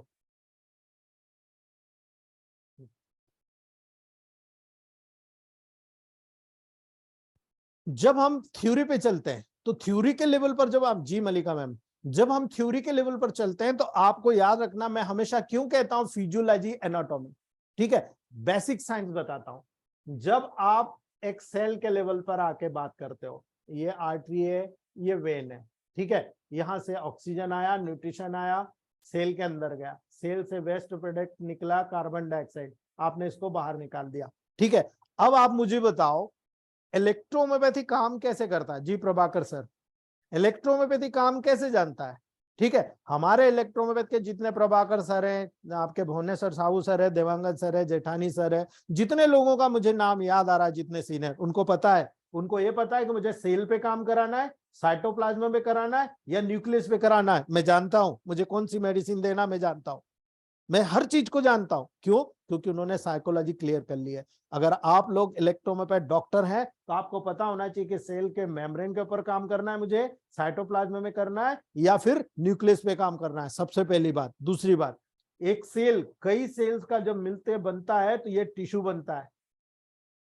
ठीक है, मुझे टिश्यू पे काम करना है तो भाई टिश्यू पे क्या काम करेंगे, कैसे काम करेंगे, मुझे पता होना चाहिए। ठीक है, मुझे ये चीज जानकारी होना चाहिए। अब जो कई टिश्यूज आपस में मिलकर एक ऑर्गन का निर्माण किए तो मुझे ये पता होना चाहिए। इलेक्ट्रोहोम्योपैथ में तो डायरेक्ट ही हमको हथियार ऐसे दिए गए, ये ऑर्गन की रेमेडी, ये S6 है किडनी पे काम करती है, ये S2 है लीवर पे काम करती है, गाल ब्लैडर पे काम करती है, ये S5 है लीवर पे जरूर काम करती है लेकिन मेन काम किडनी की रेमेडी के रूप में करती है, किडनी के फंक्शन को ठीक करने का। क्यों? क्योंकि मेटाबॉलिक डिसऑर्डर से किडनी का सीधा संबंध होता है, इसीलिए S5 को किडनी की रेमेडी मानता हूं मैं। याद रख लेना, अगर आप लीवर डिटॉक्सिफाई करते हो तो किडनी को गिफ्ट करते हो, लीवर डिटॉक्सिफाई हुआ तो किडनी भी डिटॉक्सिफाई ऑटोमेटिकली हो जाती है। याद रख लेना इस बात को, इसीलिए ये चीज बता रहा हूं। तो आप जब यहाँ सिलेक्ट करते हो तो आपको पता है S1, C1, A1, F1, जितना 1 है सीधा सेल मेम्ब्रेन पे ऊपर काम कर रहा है। जितना भी 2 पे जाओगे आप, S2, C2, A2, ये सीधा आपका टिश्यू है, आप टिश्यू फ्लूइड के लेवल पर, एक्स्ट्रा सेल्युलर फ्लूइड के लेवल पर काम कर रहा है। जब आप S3, C3, A3 का लेवल जाते हो, आपको मालूम है मसल, लिगामेंट, टेंडन, फेशिया जितने भी होते हैं सब इसकी श्रेणी में आ जाते हैं। इवन आपका बोन मेरो भी इसी की श्रेणी में आ जाता है। ठीक है, ये चीज याद रखना। जब आप S4, C4, A4 इनकी श्रेणी तय करते हो तो ये सब कॉम्प्लिकेटेड कंडीशंस जिसमें हार्डनेस आ जाती है, चाहे वो आर्टरी के लेवल पर हो, चाहे ब्रेस्ट ट्यूमर के लेवल पर हो, बॉडी में किसी भी गठान के हार्डनेस के लेवल पर हो, बोन के लेवल पर हो, तब ये मेडिसिन काम करती है। याद रखने का, मिनरलाइजेशन कैपेसिटी ज्यादा होकर हार्डनेस आ गई, वहां पर काम करती है। और जो S5, C5 का जो प्रोटोकॉल होता है, ये आपके लास्ट पोर्शन, ठीक है, ये लास्ट पोर्शन पे काम करता है, ग्लैंडुलर सिस्टम पर। यानी हमारी बॉडी में जितने भी ग्लैंडुलर सिस्टम होता है, जिनका कहीं ना कहीं लिंक फेल होता है, वहां पर जाकर काम करता है। दोस्तों, ये है इलेक्ट्रोहोम्योपैथी, ये है हमारा साइंस, ये है फिजियोलॉजी, एनाटॉमी और पैथोलॉजी का साइंस, कि हम इस लिंकिंग को इस तरह से डिमांड करते हैं और इसको डिमॉन्स्ट्रेट करके टेबल प्रैक्टिस में यही काम करते हैं। लेकिन दिक्कत क्या आती है ना दोस्तों, अब हमारे कई ग्रुप हैं, हमारा ग्रुप एकमात्र ऐसा है जिनने सबकी फिलॉसफी को स्वीकार करा। हमने सबकी फिलॉसफी, ठीक है, हम सभी फिलॉसफी को स्वीकार करते हैं। क्यों करते हैं?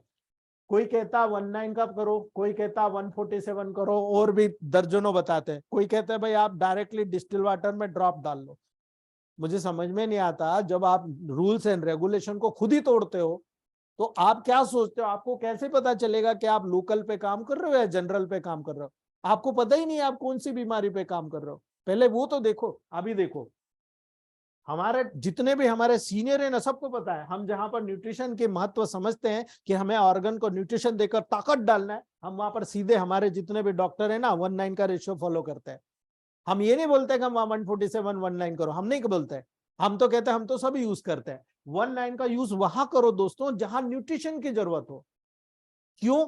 ये मैं आज छोड़ूंगा क्वेश्चन, कल आपको सबसे पहले आकर यही बताऊंगा कि 1:9 का रेशियो 147 का रेशियो क्यों लॉजिकल, हमारे लिए बहुत लॉजिकल है। हम दोनों को कॉन्सेप्ट स्वीकार करते हैं और दोनों का महत्व हमारी टेबल प्रैक्टिस में जबरदस्त है। अगर है तो हमारे सीनियरों का आप फीडबैक सुन लीजिएगा इस लेक्चर के बाद, वो बता देंगे कि 1:9 147 में वो जब लगे रहे थे तब उनकी प्रैक्टिस कितनी प्रभावित थी। और आज दोनों को जब वो यूज करते हैं, आप देखिए उनकी प्रैक्टिस 3 गुना, 4 गुना, 5 गुना, 10 गुना तक बढ़ गई है। क्यों बढ़ गई है? उनको कॉन्सेप्ट क्लियर हो गया, मुझे सेल पे काम करना है या पर्टिकुलर ग्लैंडुलर सिस्टम पे काम करना है, उनको पता लग गया है। और इसीलिए 1:9 का जहां भी न्यूट्रिशन देना होता है वहां सबसे पहले प्रयोग करते हैं। जब उनको लगता है कि नहीं यार डिसीज थोड़ी सी बढ़ गई है, तो वहां 1:9 को छोड़कर 147 से आ जाते हैं। क्यों आते हैं? जब 1:9 से आप D4, D5, D6, D7, D8 बनाते हो, यानी जब आप यहाँ पर 1:9 का रेशियो यूज करते हो, 147 में आप सीधे यहाँ पर आ जाते हो, जो फर्स्ट डाइल्यूशन। जो फर्स्ट डायल्यूशन है इतनी जगह काम कर रहा है। समझते हो ऐसा क्यों? इसको बोलते हैं लोकल और जनरल। ठीक है, जब आप क्वांटम टेक्निक फिजिक्स के लेवल पर जाओगे तो आपको बहुत इजीली समझ में आ जाएगा। वो इसलिए समझ में आएगा कि लोकल मतलब आपको मान लो ये सेल पे काम कर रहा है तो लोकल पार्ट है, अब लोकल पार्ट पे 19 को दो ना न्यूट्रिशन, फटाफट काम करेगा।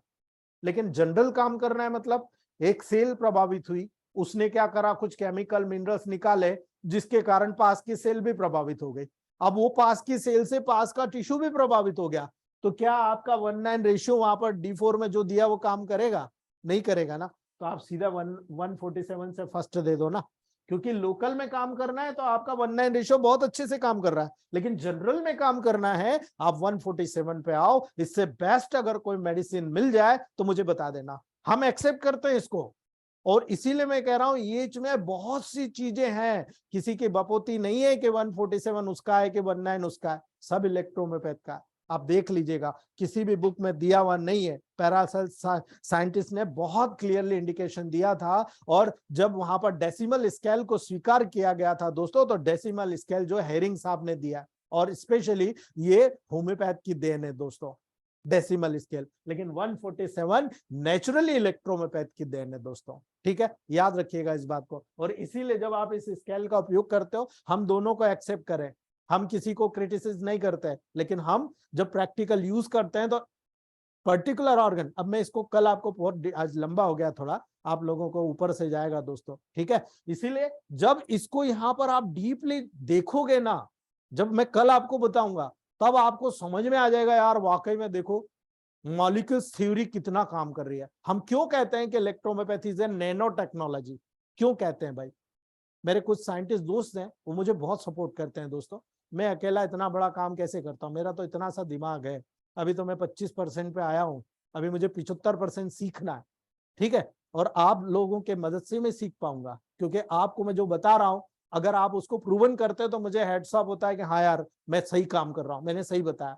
इसलिए विनोद सर, आज हमारे जो लॉजिकल पॉइंट्स हैं, आप देखो डॉक्टर विनोद सर, ये मुझे रिजल्ट में मिले, डॉक्टर मलिका मचानी मैम, डॉक्टर किरण शेट्टी, डॉक्टर आपके बैंगलोर के सीमा मैम, अनुराधा मैम, हमारे छत्तीसगढ़ के देवांगन सर, ठीक है, हमारे शशिकांत सर, ये सब इसी इलेक्ट्रोमेपैथ की देन है दोस्तों। हमारी दोस्ती इसी क्लासेस के वजह से हुई। और आज देख लीजिए हमारे ग्रुप के जितने मेंबर हैं अपने एरिया में डंके गाड़ दिए दोस्तों, झंडे गाड़ दिए अपने एरिया में। क्यों करें? क्योंकि एक पेशेंट, मैंने हमेशा कहा एक पेशेंट ठीक करिए 100 मिलेंगे आपको। वेट कीजिए आपके पेशेंट को ठीक करने का। और जैसे ठीक करते हैं ना, अभी दिव्या मैम, दीपक मैडम, ज्यादा से ज्यादा 3, दीपक सर और दिव्या मैम उत्तराखंड से हैं दोस्तों। अभी उन्होंने एक बहुत बढ़िया मतलब कैंप लगाया। ठीक है, उनका फीडबैक अगर वो होंगे तो मैं उनसे कहूंगा आप फीडबैक बताइए, आपका कॉन्फिडेंट बताइए। ठीक है दोस्तों, तो आज का लेक्चर यहीं रखते हैं। आप लोगों में से किसी को कुछ क्वेश्चनिंग है तो प्लीज आप पूछ सकते हो, एक एक करके पूछिएगा। Thank you sir.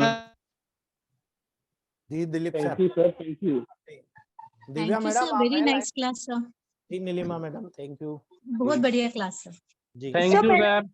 सर मेरे सिस्टर हैं, थैंक यू उनको एयर गैप हो जाता है सर, थैंक यू। जी जेठानी सर, रात में ना सर वो खांसी थैंक्स सर। जी क्लास काफी अच्छा था thank you very sir. Much. Thank you. Thank you so much sir. Sir एक sir thank you very much sir. Thank you so much sir. Sir एक फीडबैक देना था। जी sir, thank you sir. Sir app download करने का बोल you wonderful sir. जी madam बोलिए, मैडम फीडबैक बोलिए। वेरी नाइस सर, मेरा वेरी एक नाइस। पेशेंट था, जी शशि उसका मैडम, जी TSH लेवल 5.9 करके था। जी। और सर 1 महीने में मैंने उनको थायरो केयर करके अपनी एक मेडिसिन बनाई थी, वो भी मैं आपको लिख के मतलब सेंड कर दूंगी। वो जी। सर 1 महीने ही दी है मैंने, और डाइजेस्टिव सिस्टम की दवाई दी है, मेटाबॉलिक सिस्टम की। और सर उसका 1 पॉइंट कुछ आ गया है 1 महीने वेरी में। गुड, हेड्स अप मैम, ये है ये दीपा मैम, हेड्स अप करते थैंक जाइए। You sir, thank you sir. बहुत बढ़िया, बहुत बहुत बधाई। देखिए इसका मैं सबसे बढ़िया दीपा मैडम प्रमोशन का सबसे बढ़िया क्राइटेरिया बताता हूँ। आप फेसबुक पे अपनी आईडी बनाइए, ठीक है। हाँ जी, आईडी हाँ अपनी जी। क्लिनिक के नाम से होना चाहिए, आपके नाम से नहीं होना चाहिए, ठीक है। Okay okay clinic sir. के नाम से होना चाहिए ताकि लोग ढूंढते आए कि ये क्लिनिक है, और इसमें लिखा होना चाहिए इलेक्ट्रोहोम्योपैथी, ठीक है। दूसरा, यस सर। आपके फीडबैक्स वहां पर बिफोर आफ्टर डेली डलना चाहिए एक पेशेंट के। आप मान के चलो साल भर में आप इतना बढ़िया क्लिनिक मैनेजमेंट कर सकते हो, कोई दिक्कत नहीं है। ज्यादा से कुछ नहीं करना, छोटे से शुरुआत करना। अभी सबसे बड़ा मैं दिव्या मैम को शुरुआत कराया हूँ उत्तराखंड में, हमारे दीपक सर ने बहुत अच्छा सपोर्ट किया, हेड्सअप है उनको, और एक और डॉक्टर है उनके साथ में। इन 3 लोगों ने अभी कैंप लगाया, 105 पेशेंट्स आए, और सबसे बड़ी चीज है 70% से ऊपर के लोगों ने रिटर्न उनको दिखाया है और रिजल्ट पॉजिटिव आए उनको, यानी उनकी प्रैक्टिस 3 गुना बढ़ गई है। जो पहले 3, 4, 5 पेशेंट देखते थे, आज 10+ पेशेंट पर डे देख रहे हैं। 1 महीने में इतना डिफरेंस आया, आप सोच लीजिए जी। Okay okay sir. फीडबैक है जी। वो करने के बाद में लगाया था क्या सर, कोर्स करने के बाद में? मैडम 4 महीने हुए उनको जुड़े। जी Premvir sir please go ahead. Premvir sir. हाँ जी सर। जी सर जो है फीडबैक है, 2 साल से फेस पे जो है एलर्जी और जो है पिंपल्स हो रहे थे जी। मैंने जो है एपीपी जो है 10 ml में दी।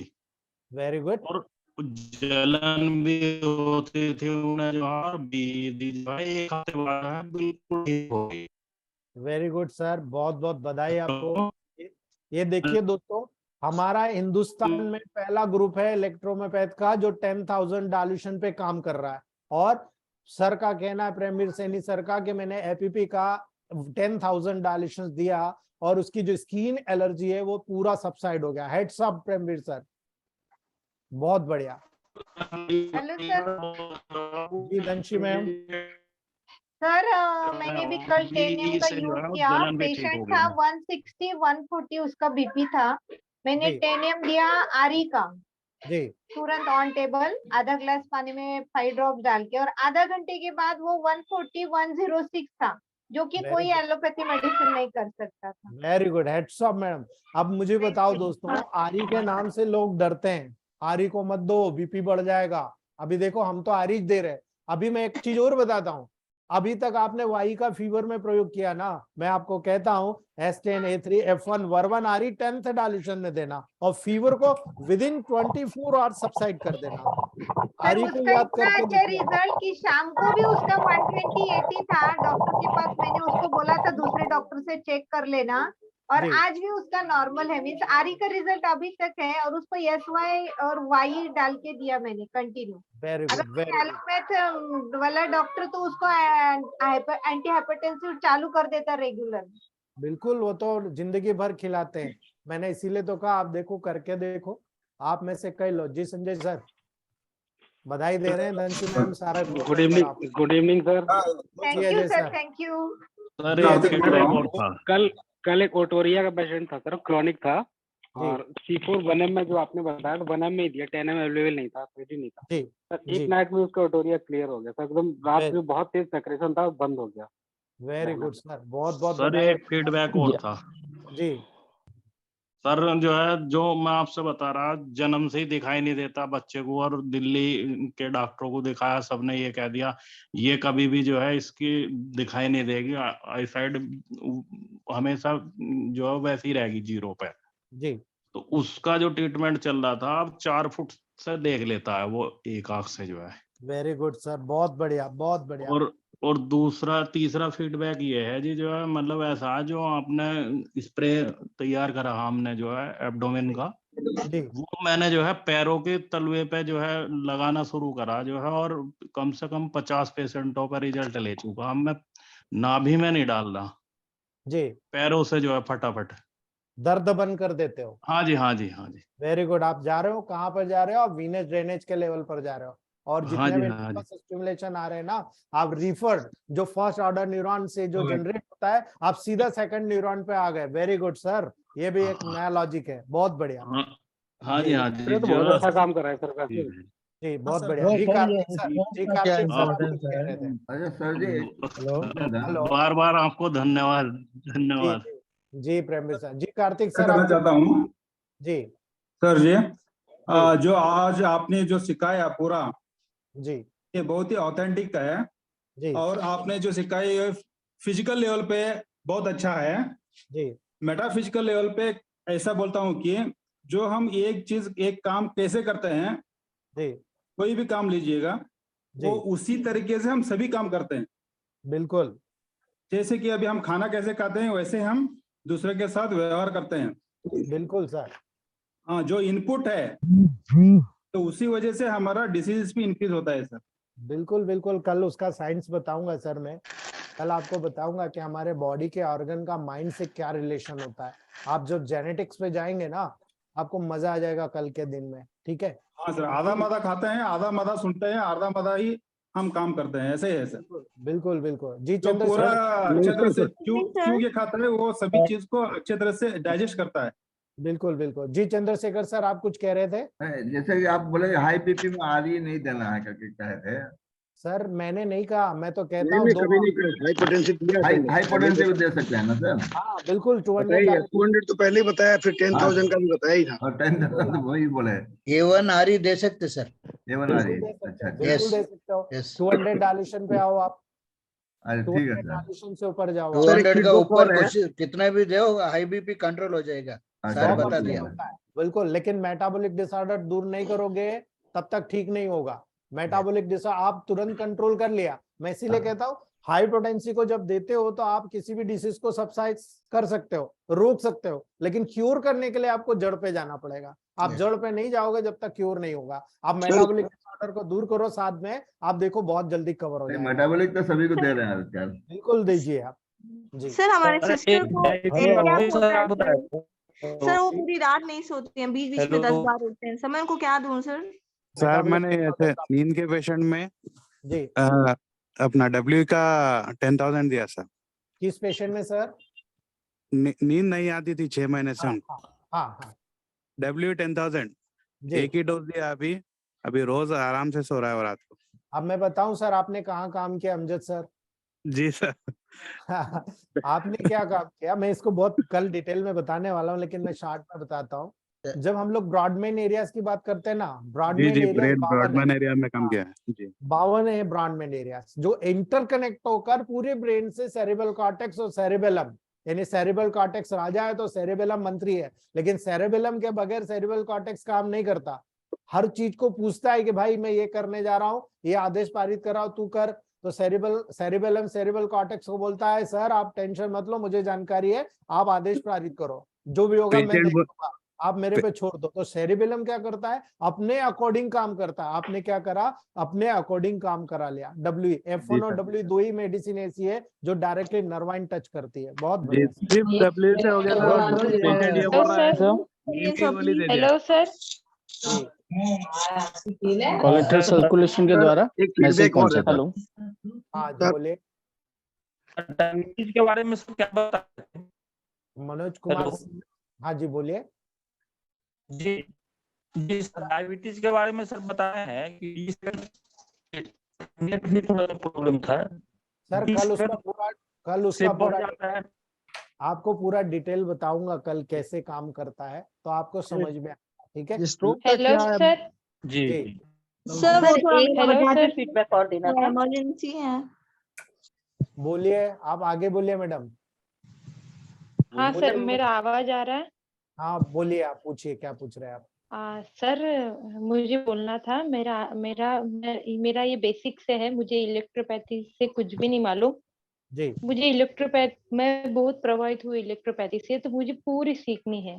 आशा करती हूँ आप मुझे पूरा ट्रेन कर देंगे। मैडम ये जो मैं जो पढ़ा रहा हूँ ना, ये स्टार्टिंग पॉइंट है। ठीक है, यहीं से स्टार्ट होता है और यहीं से अभी हम जो बता रहे हैं ये इंट्रोडक्शनरी पार्ट है, जो कमियां इलेक्ट्रोमोपैथ में वो बता रहे हैं हम। ठीक है, आपको जो परसों से मतलब गुरुवार से जब मैं प्लांट स्टडी बताऊंगा वो बेस होगा, वहां से शुरुआत होता है इलेक्ट्रोमोपैथी। लेकिन इलेक्ट्रोमोपैथी होता क्या है मैं ये बता रहा हूँ आप लोगों को। ठीक है, ये बेस है।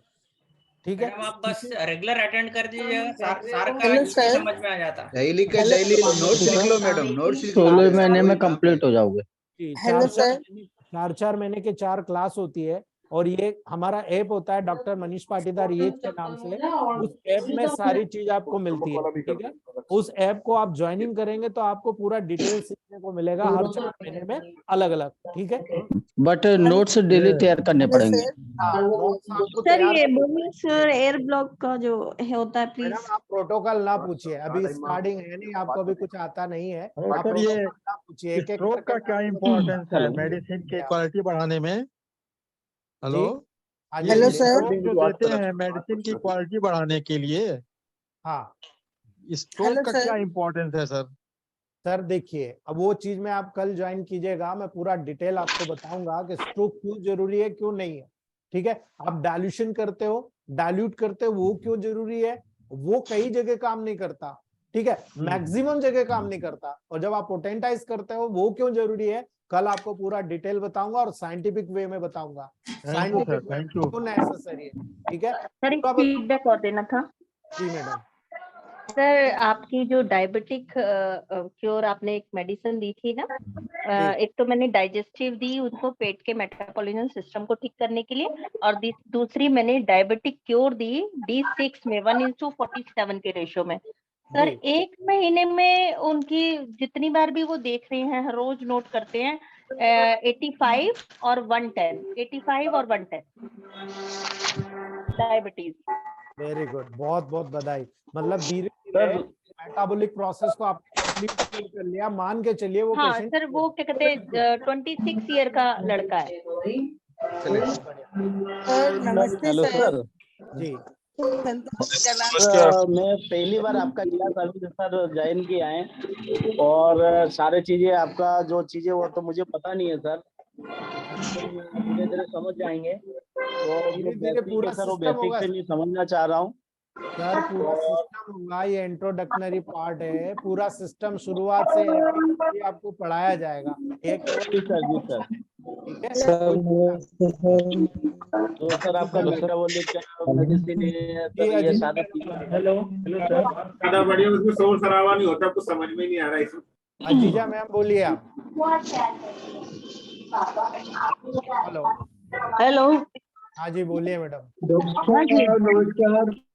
नमस्कार सर मैं अजीजा पिस्ता वाला। हाँ जी बोलिए मैडम। जी मुझे ये सीखना है जी, जो आपके पास है, आपका नंबर मुझे चाहिए था कि मैं आपसे बात करना चाह रही थी कि ये इलेक्ट्रो होम्योपैथिक ना ये कोर्स करना है। मेरे एक फ्रेंड ने किया है तो उसके उससे सुना था मैंने, तो मैंने जब आपका लेक्चर सुना इंट्रोडक्शन का तो मुझे अच्छा लगा, इसके लिए मैं इसमें इंटरेस्ट ले रही हूँ। वैसे एक्यूपंक्चर वगैरह सब करती हूँ मैं। जी आपको जो लिंक मिली है ना, जी आपको जो लिंक मिली है ना उसमें डॉक्टर प्रकाश जैन का नंबर है, ठीक है। वो प्रकाश जैन सर से आप बात करिएगा, पूरा डिटेल आपको दे देंगे वो, ठीक है। प्रकाश जैन जी, अच्छा डॉक्टर प्रकाश जैन जी। अच्छा तो सर मैं एक बात पूछना चाहती हूँ कि जैसा मैं ये एक्यूपंक्चर करती हूँ तो अगर इसके साथ में हम लोग ने ये दवाइयाँ दी तो वो चलेगा क्या? मैडम हमारे ग्रुप में 90% एक्यूपंक्चर आज इलेक्ट्रोहोम्योपैथ के 100% रिजल्ट आएगा। काम करेगा 100% रिजल्ट आएगा मैडम। 100% आएगा रिजल्ट। ऑल पेन क्यूराइन है ना आप। अरे वो ये पूछ रही है कि मैं कर सकती हूँ क्या?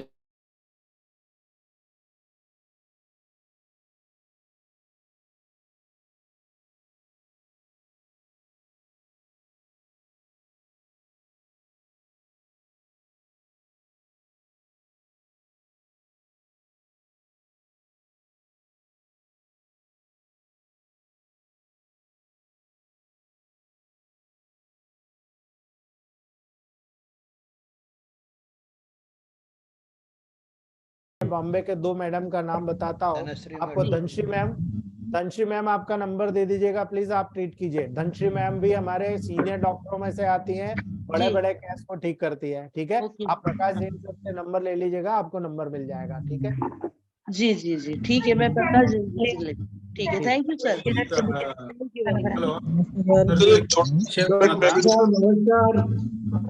एक हाँ सर, छोटा सा फिट से हाँ रविंदर सर बोलिए।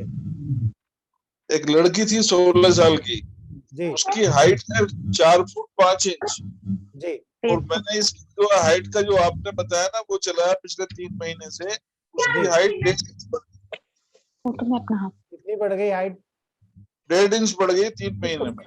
Very good sir, heads up. बहुत कम लोगों ने फीडबैक दिया है सर हाइट का, बहुत बहुत बधाई रविंदर सर। 1.5 फीट हाइट 3 महीने में। मॉडर्न साइंस को बता दो आप कि हमने ये से कल का दूसरा बना दो ना।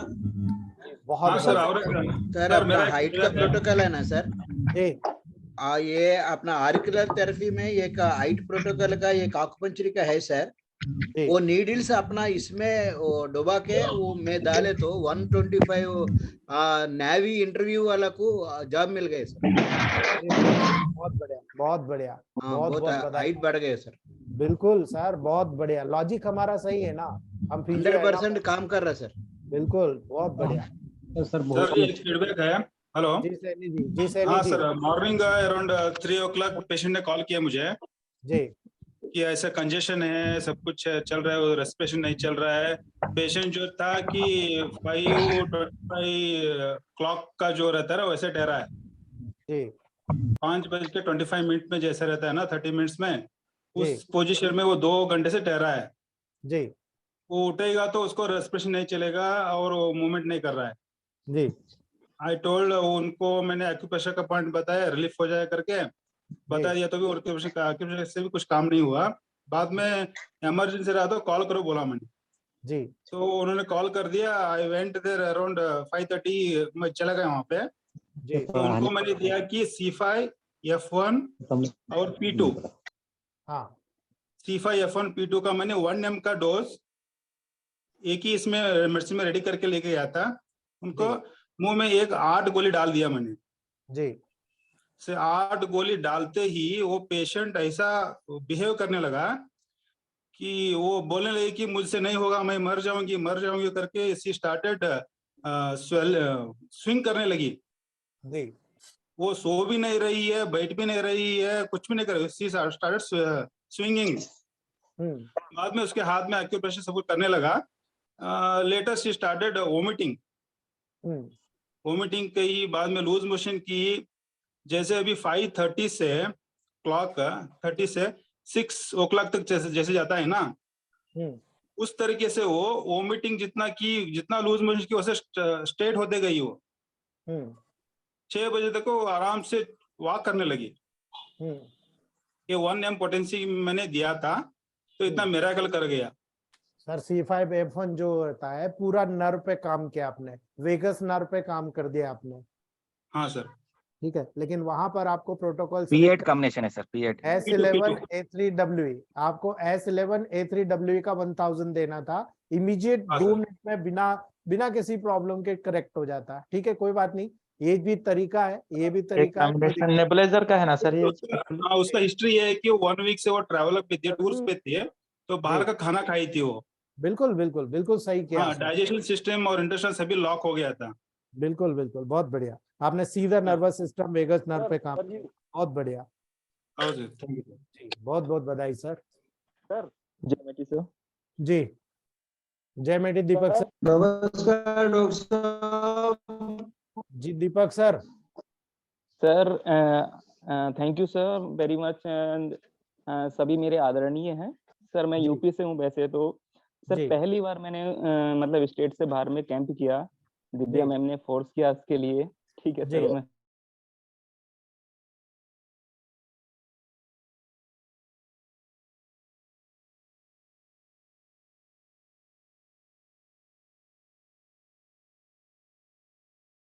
बना के हाथ में देता हूँ जी। बहुत बढ़िया सर, आपका आशीर्वाद सर। बिल्कुल दीपक सर, बहुत बहुत बधाई, बहुत बहुत बधाई। आपसे पहले सर मैंने पेप्टिक अल्सर का एक पेशेंट देखा था सर। आज मेरे पास 6 पेशेंट पेप्टिक अल्सर के आए हैं सर। वेरी गुड सर, बहुत बहुत बधाई। डरने का नहीं, काम करने का और रिजल्ट देने का, बस। बहुत बढ़िया जी सर, थैंक यू सर जी, बहुत बढ़िया। ठीक है दोस्तों, रूम के लिए तो फ्री है, आज हम यही रखते हैं। पैसा तो जाता ही है। Good night sir. Good night, कल बात करते हैं। Good night sir.